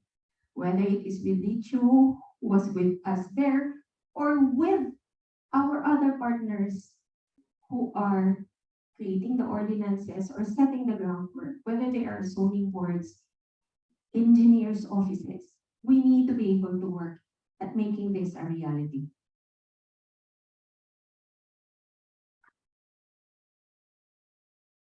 So, from the rise of the digital cities, we need to be able to accelerate further and stimulate regional growth by being able to harness what the DICT has identified as the next wave cities, the digital cities. Iloilo City has the distinction of being a center of excellence in research ni Panamon. What does being a center of excellence mean? It really drives the point that these are very rich in human resource cities, identified to be able to provide support, whatever employment requirements BPO centers can be able to do. I had the distinct opportunity of being able to join the CCAP or the IVPAC. We're talking about their aspirations of being able to provide hundreds of thousands of employment until 2025. Those aspirations are best met when we become and identified as centers of excellence. We also have next wave cities. Ang mga na-identify natin, digital cities, and we are partners with them in being able to ensure that we harness the opportunities of being able to prepare properly for it. Specific to the province, Governor, province, ang province natin, malamon, work in progress siya, never is an end state. We currently have 239 sites built in the province. My ongoing capacity upgrade Kaya hindi kita enough na may ara lang site, kinahanglan ma-upgrade din na siya nato sa latest technology. Kag may ara kita almost 50,000 fiber to the homes in the province. Gina-monitor na mo ang among performance, not just in the rollout, but also in the performance latency, ang ato nga average download speed, kag where beyond this that we have built out, we are able to also cover with Wi-Fi ang mga converged areas na. Sa city, we have a total of new sites by 2023 na 79. May ongoing. So ini siya upgrade kag dugang na lang ni. These are no longer, this is not the total number, but ang aton nga gindugang lang. And ang fiber to the homes over 51,000 by the end of this year. So when you look at all these things, what puts them together? This is the digital transformation initiative that anchors on the DILG's 8 pillars. This guides the LGUs to efficiently create initiatives that make sense to the community. Kinahanglan na make sense to the community and allows them to better deliver, whether it is being able to grow that middle class, the governor was talking to us, or being able to transform more rapidly our services in the government. Being able to be more resilient, more sustainable, and be progressive. If you look at this 8 DILG program pillars, they are hoisted on the 5 pillars of the CMCI, what Bill was describing to you as the cities and municipalities competitive index. Proud Ilongga, IloIlo City was awarded number 1 in government efficiency. So if and when we have that distinction, I hope the mayor sees this in the recording. We are very happy and very proud to be able to point this out because it sets then the setting for us to be able to talk partners, bring in more investment, trust, gain the trust of partners in the private sector to be able to collaborate with us. The whole slew of brands, products, and companies that you see are things that we in Globe can offer you. Things that we have now access to, can provide access for you, because remember, we are no longer just a telco, we are also a techco who provides you with solutions. All of that is founded on being able to promote digital inclusivity and sustainability. Ang inclusivity nga kaya na namin ko sa definition ni Governor, okay, it's being able to have the basic needs, but being able to have access to more, to leisure. Ang inclusivity na to us translates it is that being able to give people a chance to have and enjoy all of these things. And together, we can work towards being able to have a holistic solution that we can bring to the grassroots. We will talk to you about 2 very specific examples later, pero livelihood sa syudad Subong, tanan yung mga market ginakaayo naton. Imagine how being able to transact cashless will elevate the now beautiful markets after the turnover na naton sa respective districts. Education, we have use cases where we work with private and public educational institutions. We actually powered the Batang Maynila program of Mayor Isko, where during the pandemic, we bridged and provided solutions in being able to make sure studying and homeschooling continued at the height of the pandemic. Consulta MD, Makati City, we recently had a signing with them where they order their first batch of Consulta MD for their employees. So pakadto na kita sa constituents. Of course, being able to have sustainable tourism activities, in lang ko ang picture na kinalan din nagyang kagamyagaw nga simbahan kay para makarelate din kita. And of course, disaster resilience. We are, kung may bagyo, kung may disruptions, didn't even need to be about that because during the pandemic, we converted our mga tao who are responsible for it. Ang amon nga mga sales booth, in-convert natin into registration for vaccination at the height of the pandemic. So being able to use our technology to make more, to digitize and automate, we have use cases. Now, ang digital transformation journey sa tanan ng mga kumpanya will make them go through. So, ari kita diri basic connectivity. Then pagkatapos may cloud kita, may cybersecurity. Tanan inasubong, when you talk to us in enterprise group, we all have that in our products and services. We're all able to hook you up with the best in the industry. Being able to provide and make sure that you have access to the best. So in promoting government efficiency, Globe is very proud partner to be able to do G to G, Globe to government to your constituents. Ipa-trademark ko na. Kaya ako nagkakapanong dito. In being able to do that, we provide solutions. At the height of the pandemic, Zoom blew out of proportions. Zoom rooms, now Zoom phones. May mga ala kami nga, province of IloIlo, may Zoom subscription sa amon.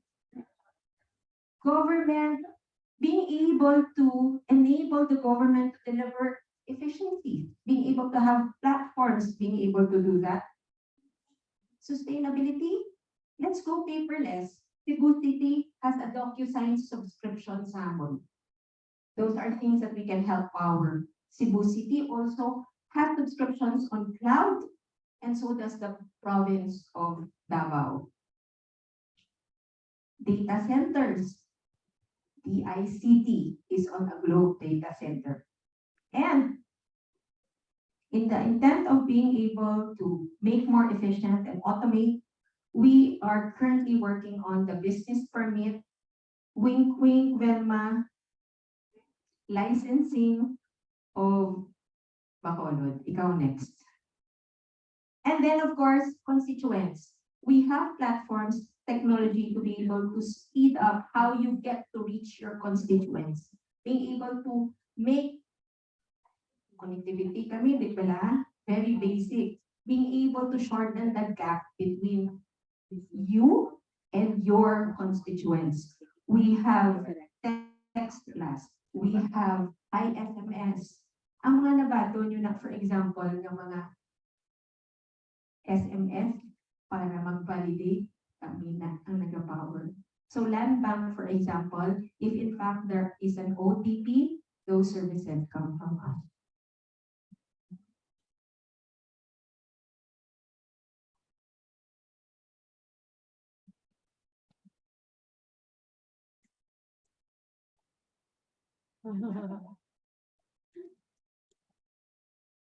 So ang inclusivity na ginahambal namin is GCash is powering the transactions of palengkes. Being able to enable merchants, being able to enable customers to do e-transactions. We call it the Palengke QR. It's powered by GCash. Among our existing customers we all have been to the market of Baguio. Baguio is under our Palengke QR. So are the Palengkes of Tagbilaran. Consulta MD, amo ni hambal ko ginkuha kagin sa Eskwela Magulang sa Makati. It is a leading telehealth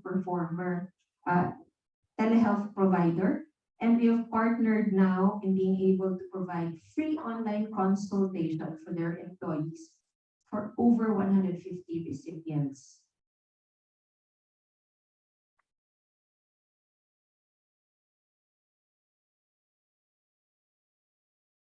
So, in being able to ask ourselves for a city to be, or a municipality to be livable, we need to be able to ask ourselves, are we future ready?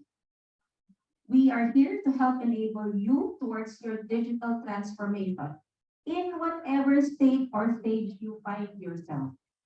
We are here to be able to encourage the use and how to make ease and relevance come to each Filipino's life to make it more sustainable for our tomorrow. Madamo pasalamat. Ang pag-uswag sa syudad sa IloIlo, kag ang pinapilit ko din more progress sa province ang ako din gusto nga maupod sa inyo. Just sharing here, ang last na yung slide, ang mga sustainability activities na with the province and the city. This was in Ahoy and sa mangroves na Tondelis. Thank you very much. Ko sa time ko. Thank you.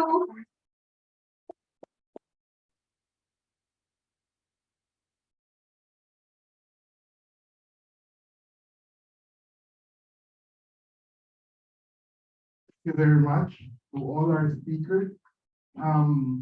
Very interesting and exciting discussions coming up ahead. So please indulge us with the extra minute because we are up for a more exciting discussion with our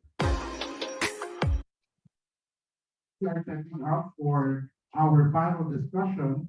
We would ask later Director Lilian Santiago of the DTI Competitiveness Bureau to join us on.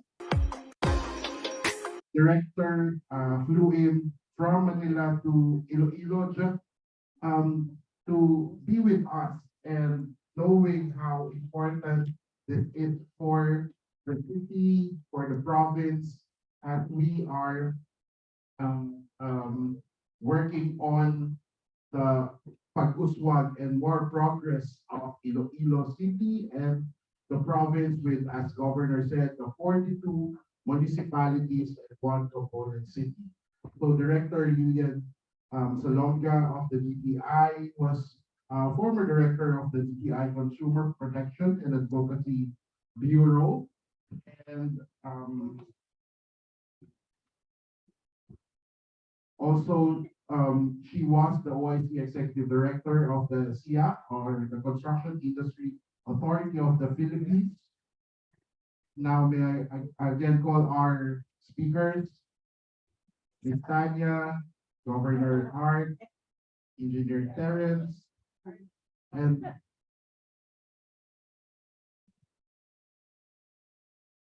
yes, sorry. And representing Governor, Mayor Jerry.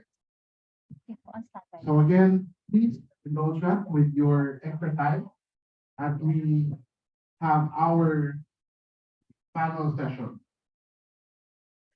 Thank you. Well, thank you very much. And first of all, thanks to all the speakers and the panelists. We're able to cover a lot of ground and learn so much about EBP and CCC, about G to G to C, about, of course, the province, about the city, and about Globe's commitment and to connectivity, and not just connectivity, I guess, but really to the technology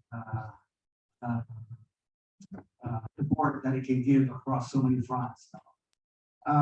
So I'm delighted we're joined here by Director Lilian, who came, just for this session today.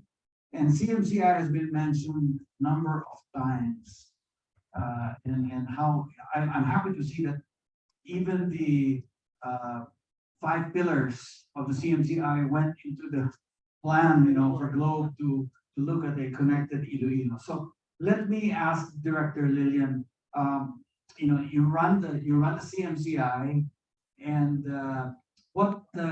maybe give us an idea, first of all, when is the next awarding?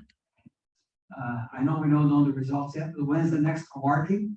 And how important is it, for cities and municipalities to be ranked in CMCI?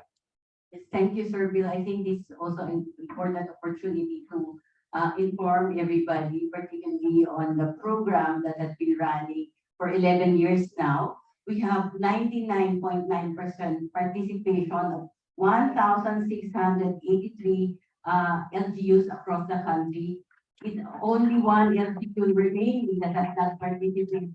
Even BARM is 100% participating. So the richness of this data set in this PMCI, of course, is a brainchild of the National Competitiveness Council, no less than Sir Bill. That's why how successful it was. But more importantly, I think this has been a very good data-driven basis for policies, and how the cities and municipalities look at themselves in terms of really as a dashboard, as how Ula Chair has mentioned, really how they perform and how the LGU is faring in terms of the strength and the areas for improvement. So the next staging of the CMCI summit will be this August 30.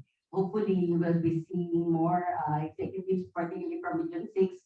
Just like last year, they really had the rank #1 in government efficiency, and or overall #7 as PwC, and other LGUs from Region 6. Thanks, Director Lillian. So remember the date, end of August will be the next awarding, and I promised Director Lillian that when she gets her last municipality to submit, I think we should throw a big, should throw a big party. One last municipality out of almost 1,700. Let me go to Terence now.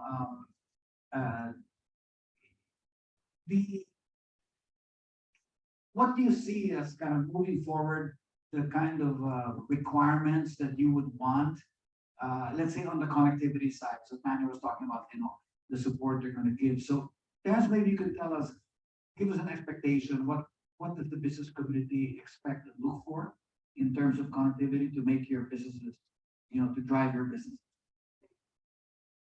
Thank you. I think it's more on the reliability infrastructure that these telcos provide. And as Tanya mentioned, that it is important, especially for businesses. And of course, as we move forward, it is about the bandwidth taken off. As data changes and as we move towards multimedia, it needs to be also bigger, just like the highways. They need to have skyways and the lights, and affordability. I think in terms of affordability, we're one of the affordable in terms of if we compare it regional wide. And but I personally would want that the people, while we are as much as connected, I hope that the connection that we do is geared toward more productive in terms of use. Well, socially we use Facebook, TikTok, and the likes, but we hope that in the next future or the next years or so, like the adoption of GCash, it should have been faster. We do not need to have the pandemic push us to use that. In terms of government service, in terms of how we apply, how we submit, we hope that it should be digital. We hope to see less and less of these paper works, the redundancy between government in terms of connection. So those are some things that we hope, because that will bring efficiency uh, and it will bring down the cost. So we hope that these should be in the near future as each cities and provinces move towards being smart and globe smart and converge should be the forefront of making sure that their infrastructure is as resilient and reliable. Thanks, thanks, Terrence. I mean, that's a good viewpoint. I think that Terrence gives. I mean, he's the C after the G to G to C. He's the customer, and I might say that that C is important because they're the customers, not only the citizens, but they're the customers of both Globe and the government. So let me shift first to Governor and to Ms. Lau now. Tanya earlier mentioned about provisioning. That's important, whether we can get this provision like a utility, like we look at water and electricity connections. And she was even offering and also asking for an ordinance. Okay, because I think this is one of the challenges. It requires local ordinance because we cannot get it to a national law because this has to do with building permits, things like this. No, so Governor, what do you think? I mean, is there a possibility, for instance, to get the 42 municipalities and a component city to adopt like a single template to pass an ordinance to speed up the not only the provisioning but maybe the permitting for cell sites? And Ms. Lau, how practical is it in IloIlo City as well? First of all, to digitize one requirement, signal. And well, Tanya said that there is an exchange now that the government asks the utility for signal. Their answer is you help us with the permits for the etc. And I whispered to her, between her, I told I will help you the most practical. She tell me if there are concerns with respect to the permits of the facilities that you are constructing. So that I will help you connect with our neighbors and invite them to connect. That's a very basic. But as to the permits, the regulatory requirements and the procedure, of course, they are already in the local government. They're the same. And they are governed by the ease of with the ARTA, the ease of doing it. They are already there. They are already there. It's a matter of execution. But of course, there are circumstances that are not in there. And that's where the province, as an entity that is looking from above and governing, that is how we can help the companies in the most practical terms. We can help. But of course, there are other ways of connecting, especially when we execute based on the local law code and based national laws, and then even ordinance. I'm not very sure there's a need of an ordinance at the level of the province for that, because we know that the procedure and the powers are already in the national laws and they are in place. Thanks, Governor. Ms. Lau, what do you think? I mean, IloIlo City, can you get such an ordinance through? The city mayor, Mayor Jeremy Cañas, first has is institutionalized the office of the building official, which handles the permitting for cell sites. And we were quite aware during Duterte's time when President Duterte's time, where he, made a statement that it should be narrowed. I think the 28 requirement should be narrowed down into 4 or less than 10. And the mayor is aware of that. That's why he has committed that for cell sites, and this has happened already in the city, there are telcos that are coming to us and we refer them to the office of the building official who hastens the permitting system. And I believe we do not need an ordinance because the national law is already there and we are very compliant to that. the governor has said, we have standards in ARTA, provisions in ARTA that we follow. Because if we do not follow, we will be penalized. So with that, several telcos naman have gone to the city, and the mayor has committed every time you have problems with your permitting. Sometimes, it may be the the one who follows up that may have the problem, and there are delays. But as long as the telco is, following up well, our Office of Building Official is very efficient in delivering, even not just the cell sites, even your building permits. We try our best to follow the provisions of ARTA, the Citizens Charter, and we deliver fast and efficient, responsive service to the people of Ilocos.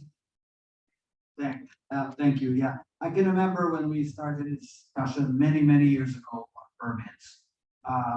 I calculated it took longer to get the paperwork for the permit than to build the cell site.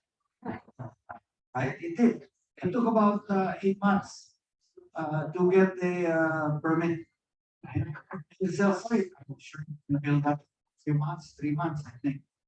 My other suggestion would be for the governor and the city to the mayor. And I know the mayor's listening actually. He cannot talk, but he can hear, he can listen.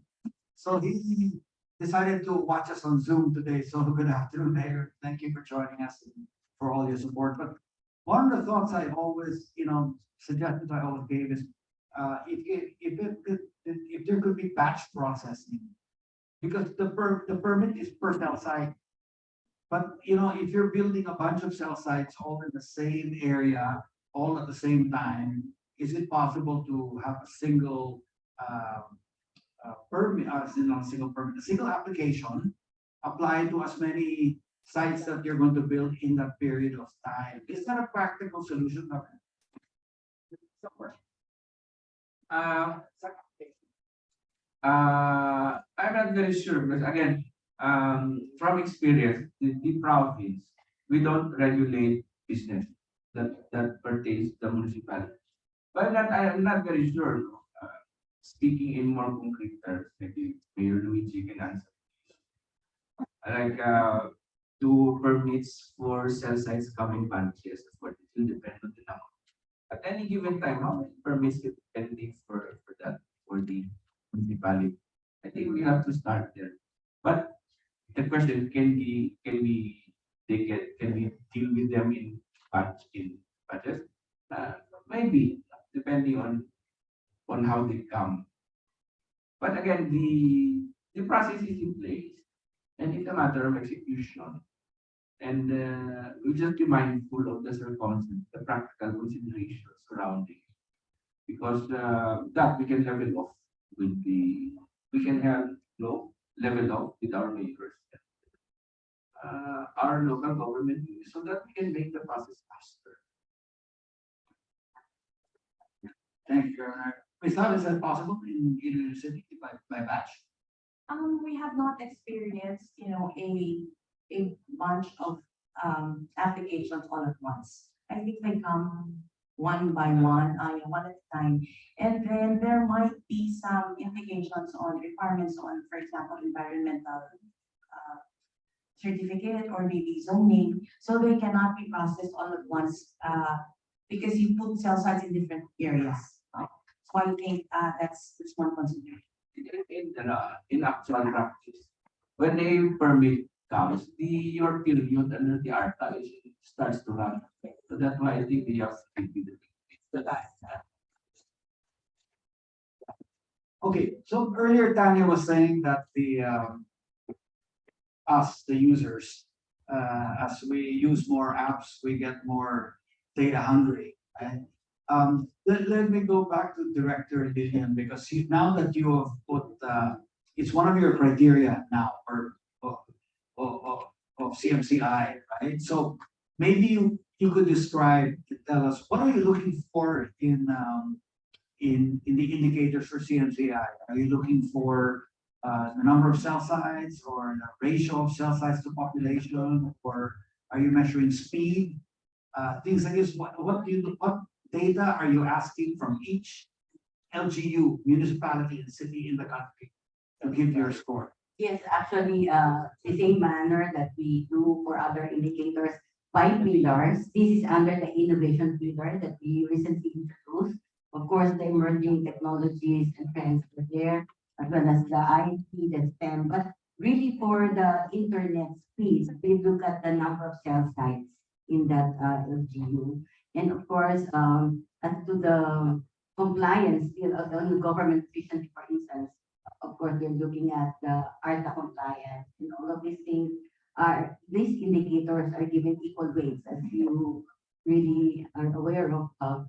Each pillar is 20% of the overall scoring for its competitiveness. So some areas really will vary, having more cell sites as against the other due to terrain and all other things.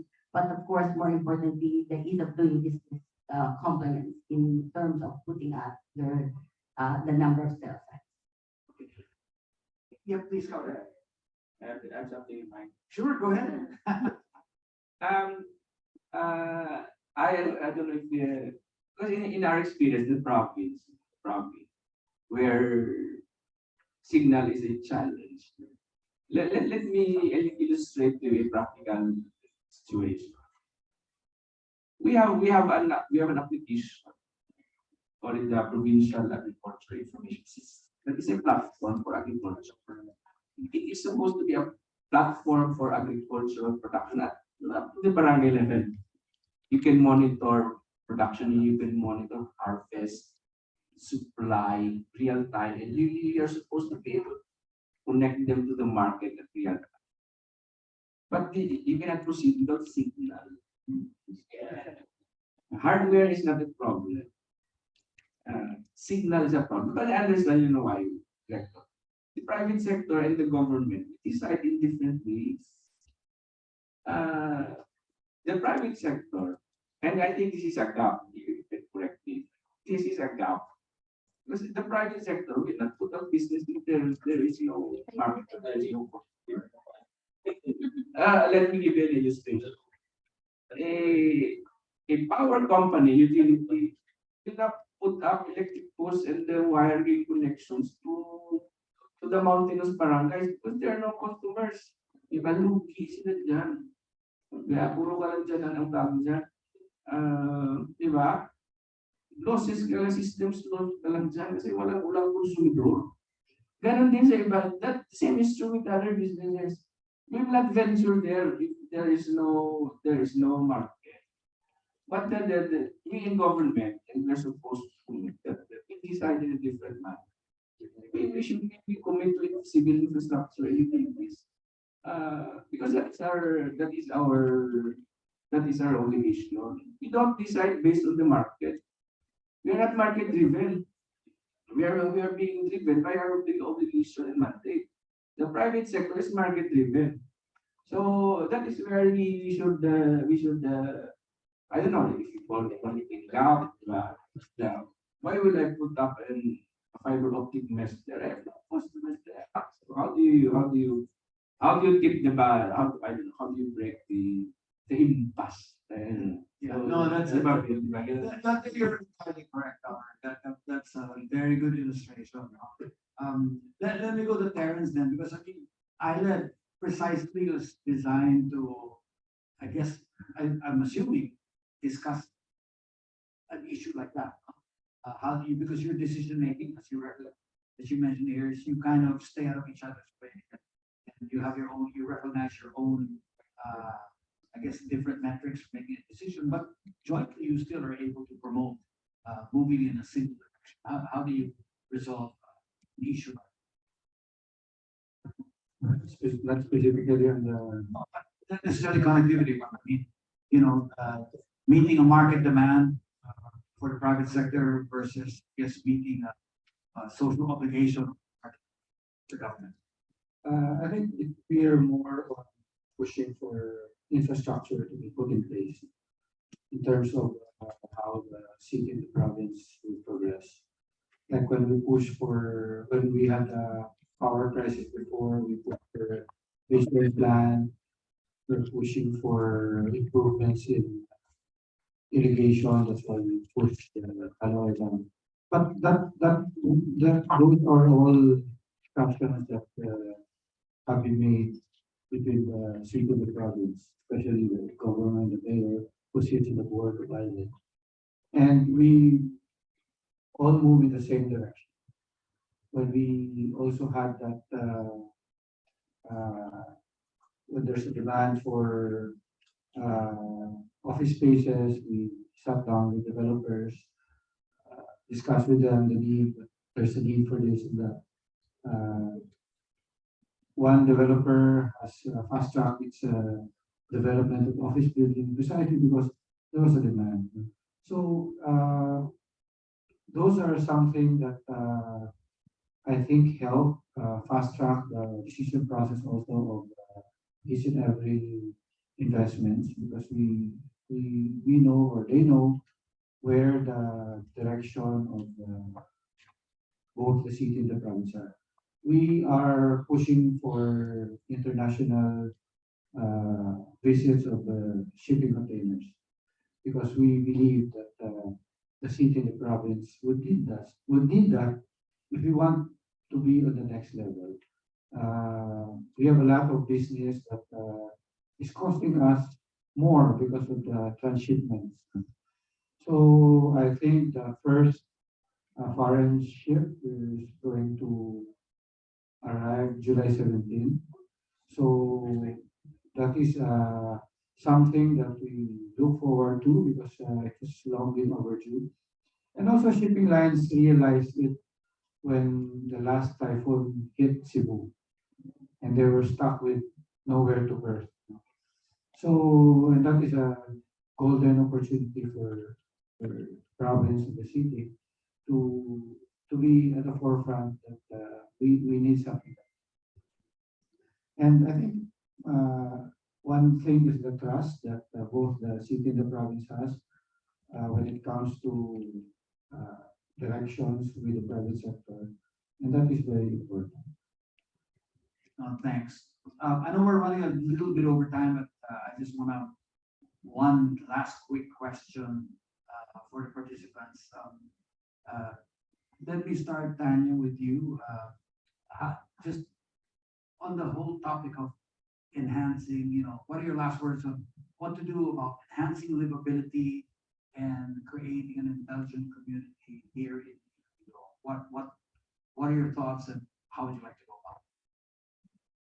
Well, coming from someone who's been with various industries in the private sector, as part of the academic part of banking sector for quite time, have stayed the longest in the telco industry.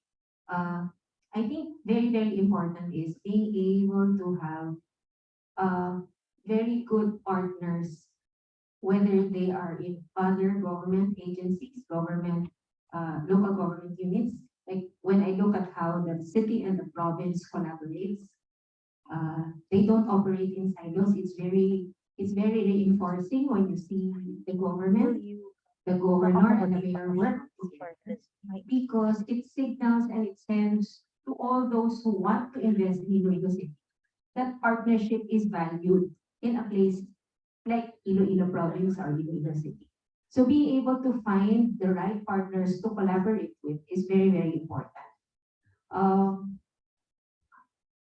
I will go on a limb and also say that I think with how we have been able to think outside the box and always try to leapfrog whatever is just in front of us, but always being able to think further and in a much bigger scale is something that will really help propel ang progress at ang pag-uswag. Because we really want to be able to support you. Kaya there was a question na being able to invest. We are like you, lobbying with our companies to invest in Iloilo. Because the more things are happening in Iloilo, the more we can justify the capex that we will send your way. Diba? It's always that. But it's also very good recognition that, of course, there are different metrics.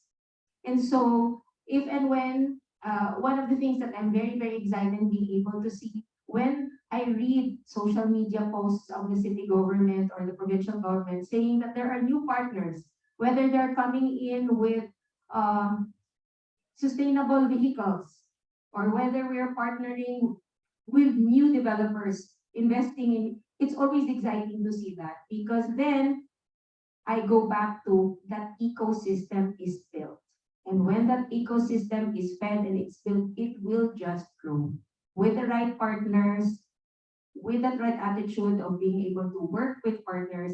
I cannot see any reason why Iloilo will not continue to be recognized as centers of excellence, not only in terms of being able to develop people and talent, but also best practices for others to emulate. Thank you, Tanya. Terrence, how about you? Your last thoughts or words on enhancing livability and creating a more intelligent city or intelligent community here. I think part of the metric that we need to, what we want in the future is that when our citizens' first choice to work is in the city and the province, not working abroad, is something that we also want to happen. And siguro that's when the time when we say that ours is a livable city and a place where our people doesn't hope to go out somewhere else and just live here, work here, and that's when we want to reverse the situation. Currently, we have so many people that are first choice of work is to work outside, finish college, but we also need them when we plan our future, or when we plan to have our city and province to be smart in 2030. We need them. We need them to be working here, to be part of it. Well said. That really makes a lot of sense. Ms. Lau, how about you? Your last word on enhancing livability and creating of an intelligent city. Mayor Jerry Janias has already set the direction for really putting up or building a livable and green, resilient city and also a smart city. And I think he tries to cascade that vision to all of us in the city. And we can already, if we close our eyes, we can already imagine what the city would look like and how it will be. And I think the mayor is very, very open to all kinds of partnership. That's why if you see in his daily posts, you can see that he embraces everything that can, level up. We can go in an upward trend daily, not just, he doesn't want us to be contented wherever we are. He wants us to push not just forward, but upward. And also, I put down my notes. He is also a mayor who wants to learn a lot from other local government units who would who are practicing best governance practices, and we learn from them. So he would always inspire us to move forward and to catch that vision of having a livable, resilient, and sustainable Iloilo City. And I think that's the key. We can see the very strong and critical role of the mayor on this, and he moves us all together in that direction. And as I've said, even as we close our eyes in our strategic roadmap, we can already see what kind of Iloilo City that we want to have by 2029 or even beyond that. Thank you. Director Lillian, from your perspective at CMCI, what sort of advice would you have for places who want to enhance their livability, create an intelligent city or intelligent province or intelligent community? What advice would you have?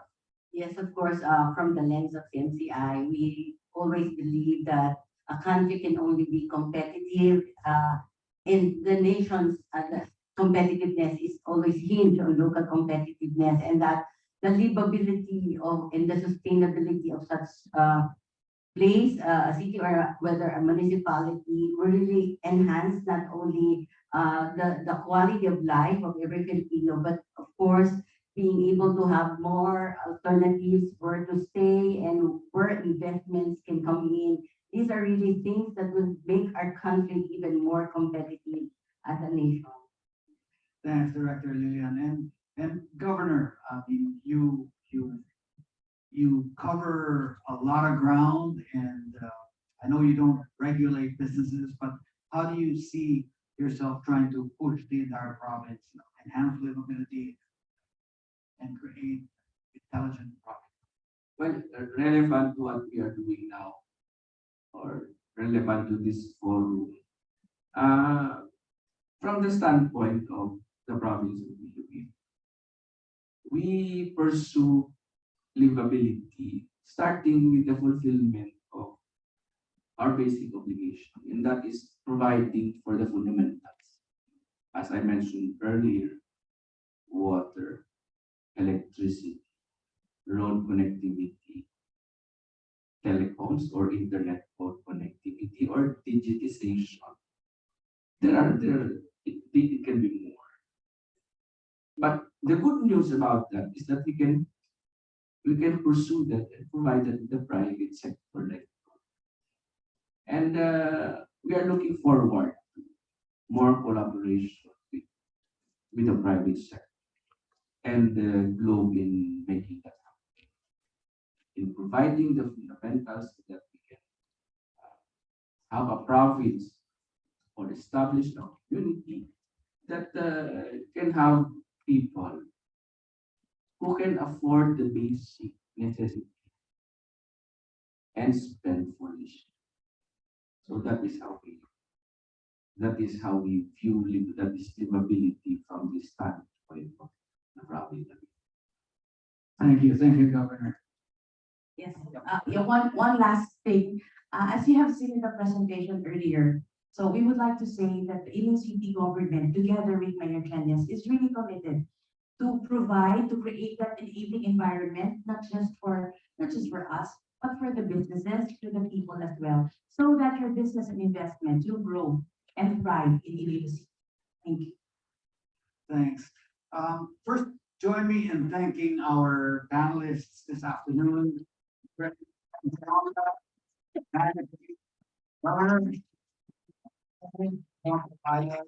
And Ms. Lau from Iloilo City, representing Mayor Jerry Granias. I want to, let's all stay here first, but I want to invite to come up to deliver the closing remarks, a very good friend and old friend from way back who used to entertain me when I came here to Iloilo on my semi-regular visits, representing MBC to meet Iloilo Business Club. And I must say, this is today, the whole day today, actually, and our visit would not have been possible with support and help from people like from Iloilo Business Club and from actually the folks from We Are Ayala Business Club as well, who I contacted, and even Sigma University of Iloilo as well, who spread the word, and of course the LGUs, both province and the city. But a very special thank you to Marisa Segovia from Iloilo Business Club.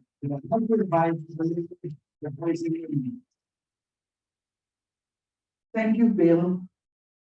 Well, this event is really a reunion of sorts. So Governor Art, thank you very much for being here. Our Mayor Jerry is watching by Zoom, and also Ms. Ping. Of course, our very own Engineer Terence of ILED and IBC, and of course, Tanya of Globe.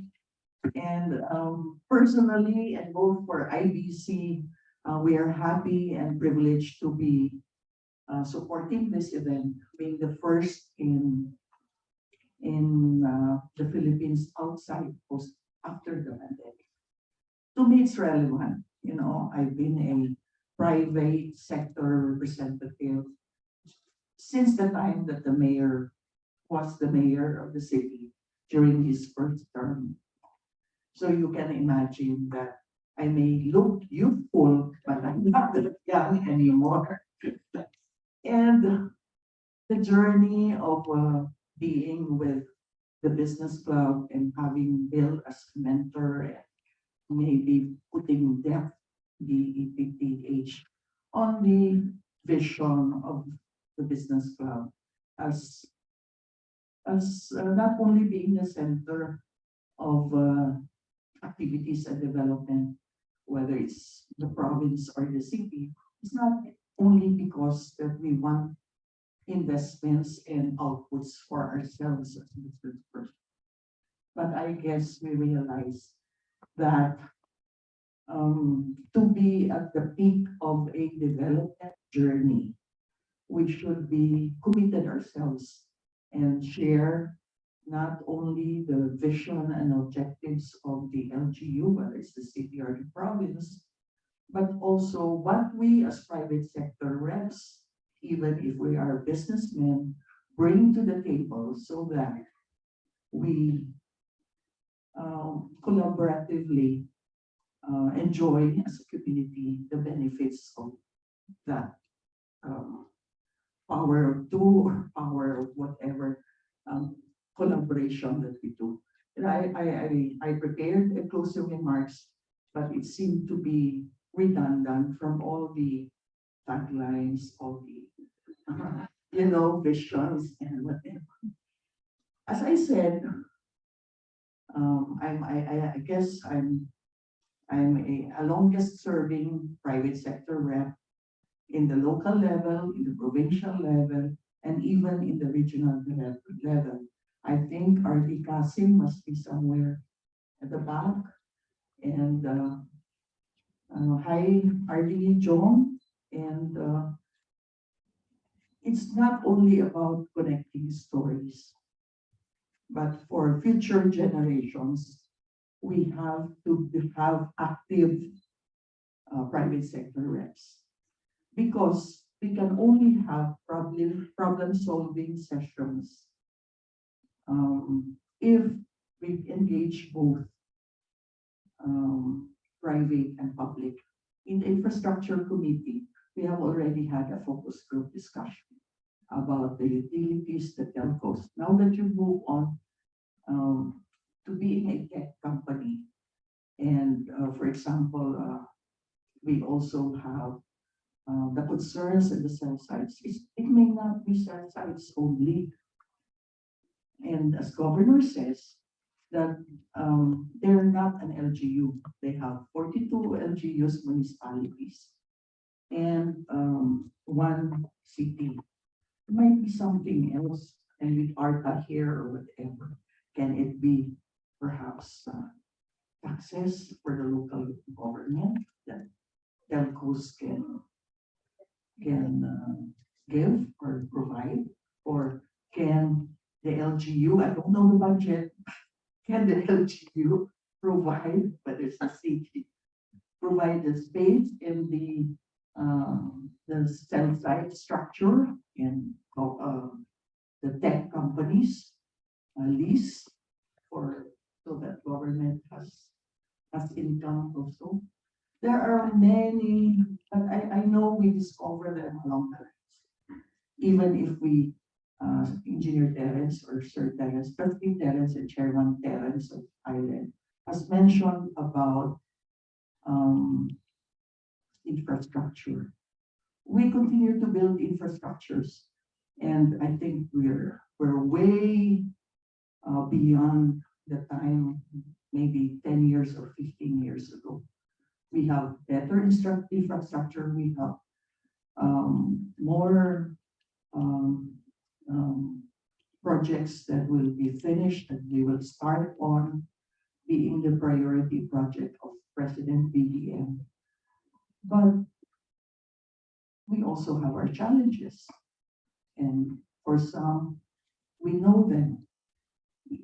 In our next gen farming last year, I thank Governor for mentioning it. If it was not for next gen farming, Governor, I know that your LGUs are using maize, which I'm very familiar with, during the time of Governor Senior. But I know also that in our matrix that we will submit or we have submitted to our PSR Advisory Council, Ms. Eileen Oigongong, is that one of the problems is that there is no common platform that everybody is using. The OSD has a different Karai, and DA has a different platform. The province would want to use their own platform that could marry perhaps either platform of the DA or. So I think this is one problem, and I think we should talk more about it if even if it was in the RDC, because it might be a proper time. Mayor who's an LGU head is my chair as IDC committee chairs, and I am the co-chair. So there are a lot of things that we need to talk about. But when we come to the table, I hope we find solutions that we can have a memorandum of agreement on, or understanding, or whatever, as a trial period, as a trial, whatever, in whatever thing that we need to talk about. So with that, I just hope that I have some young people behind here, recruits either as staff or recruits as member or new members of IBC. So we certainly hope that is the kind of engagement that I would like, or I am faithfully requesting that our private sector representatives commit themselves to shared vision, shared objective, of course, shared responsibility, and shared benefit for Oswald Iloilo, smart city, premier city, highly urbanized city in 2028 for Iloilo City, and more to progress for Iloilo province. The mantra of the governor and the province, that would be a robust, globally competitive, and resilient community. The globe has its G and C, G to G and C, which is again globally, globe to globe, globe to government, and benefiting constituency. I still have a good memory. Anyway, with that, I think I have captured the essence of this whole event and the essence of where we are all going. And of course, I would like to thank Mayor Luigi, and I think Mayor Dennis was here also earlier. And of course, competitiveness, Mom, I'm very happy. The Director Lilian, when I was much younger, the first 2 years of competitiveness, and now we're down to our last municipality who will engage in the survey. For the province of Iloilo, my role as private sector was to connect with all the municipalities of Western Visayas. I practically traveled the whole of Panay Island because all the governors and were kind of relatives, no? And my mom being from Capiz, no? So I was with DTI's Henry Campanis, now retired, and the RD before that. And we made sure that, I think Miss Bing was still with the province, we made sure that at that time we moved up from 45% participation to 75 and to 85. We saw LGUs like Malasan, Governor, winning in their own category, and so on and so forth, all the way to Aklan, no? Not only Kalimpo, but as far as Makato or wherever. So I'm happy with that journey, and I'm extremely exuberant that we're now 99.9% as far as as competitiveness is concerned. Though I close by saying that I only have maybe less than 3 years to complete my journey as PSR. I would like to retire, but I certainly hope that my closing remarks serve as an inspirational speech for those who will follow me. Thank you. Thank you, Ms. Marita. May we request you to join our panelists, okay, here, we request our panelists to line up here so we can see the background. Again, while we're setting up, just a reminder, we would like to ask everyone to, especially those online, including those online, fill out our event evaluation form. So there we have it, Governor Arthur Defensor, Mayor Jerry Peñas, represented by Ms. Velma Lau, Engineer Terrence Licronco, Ms. Tanya Padilla, Ms. Marisa Segovia, also acknowledging the presence of Mayor Luigi Goriseta and Mayor Dennis Superficial earlier.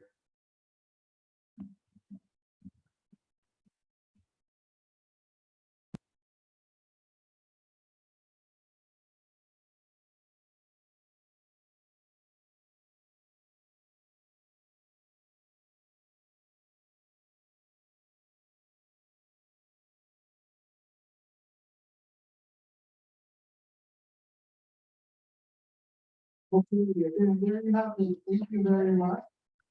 Governor Arthur Defensor, Ms. Velma Lau, Engineer Licronco, EPI Director Lillian Salonga, and Ms. Tanya Padilla.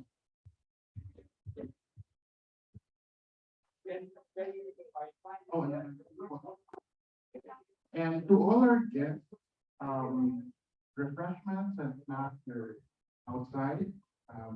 We invite you to take a few refreshments before you go out.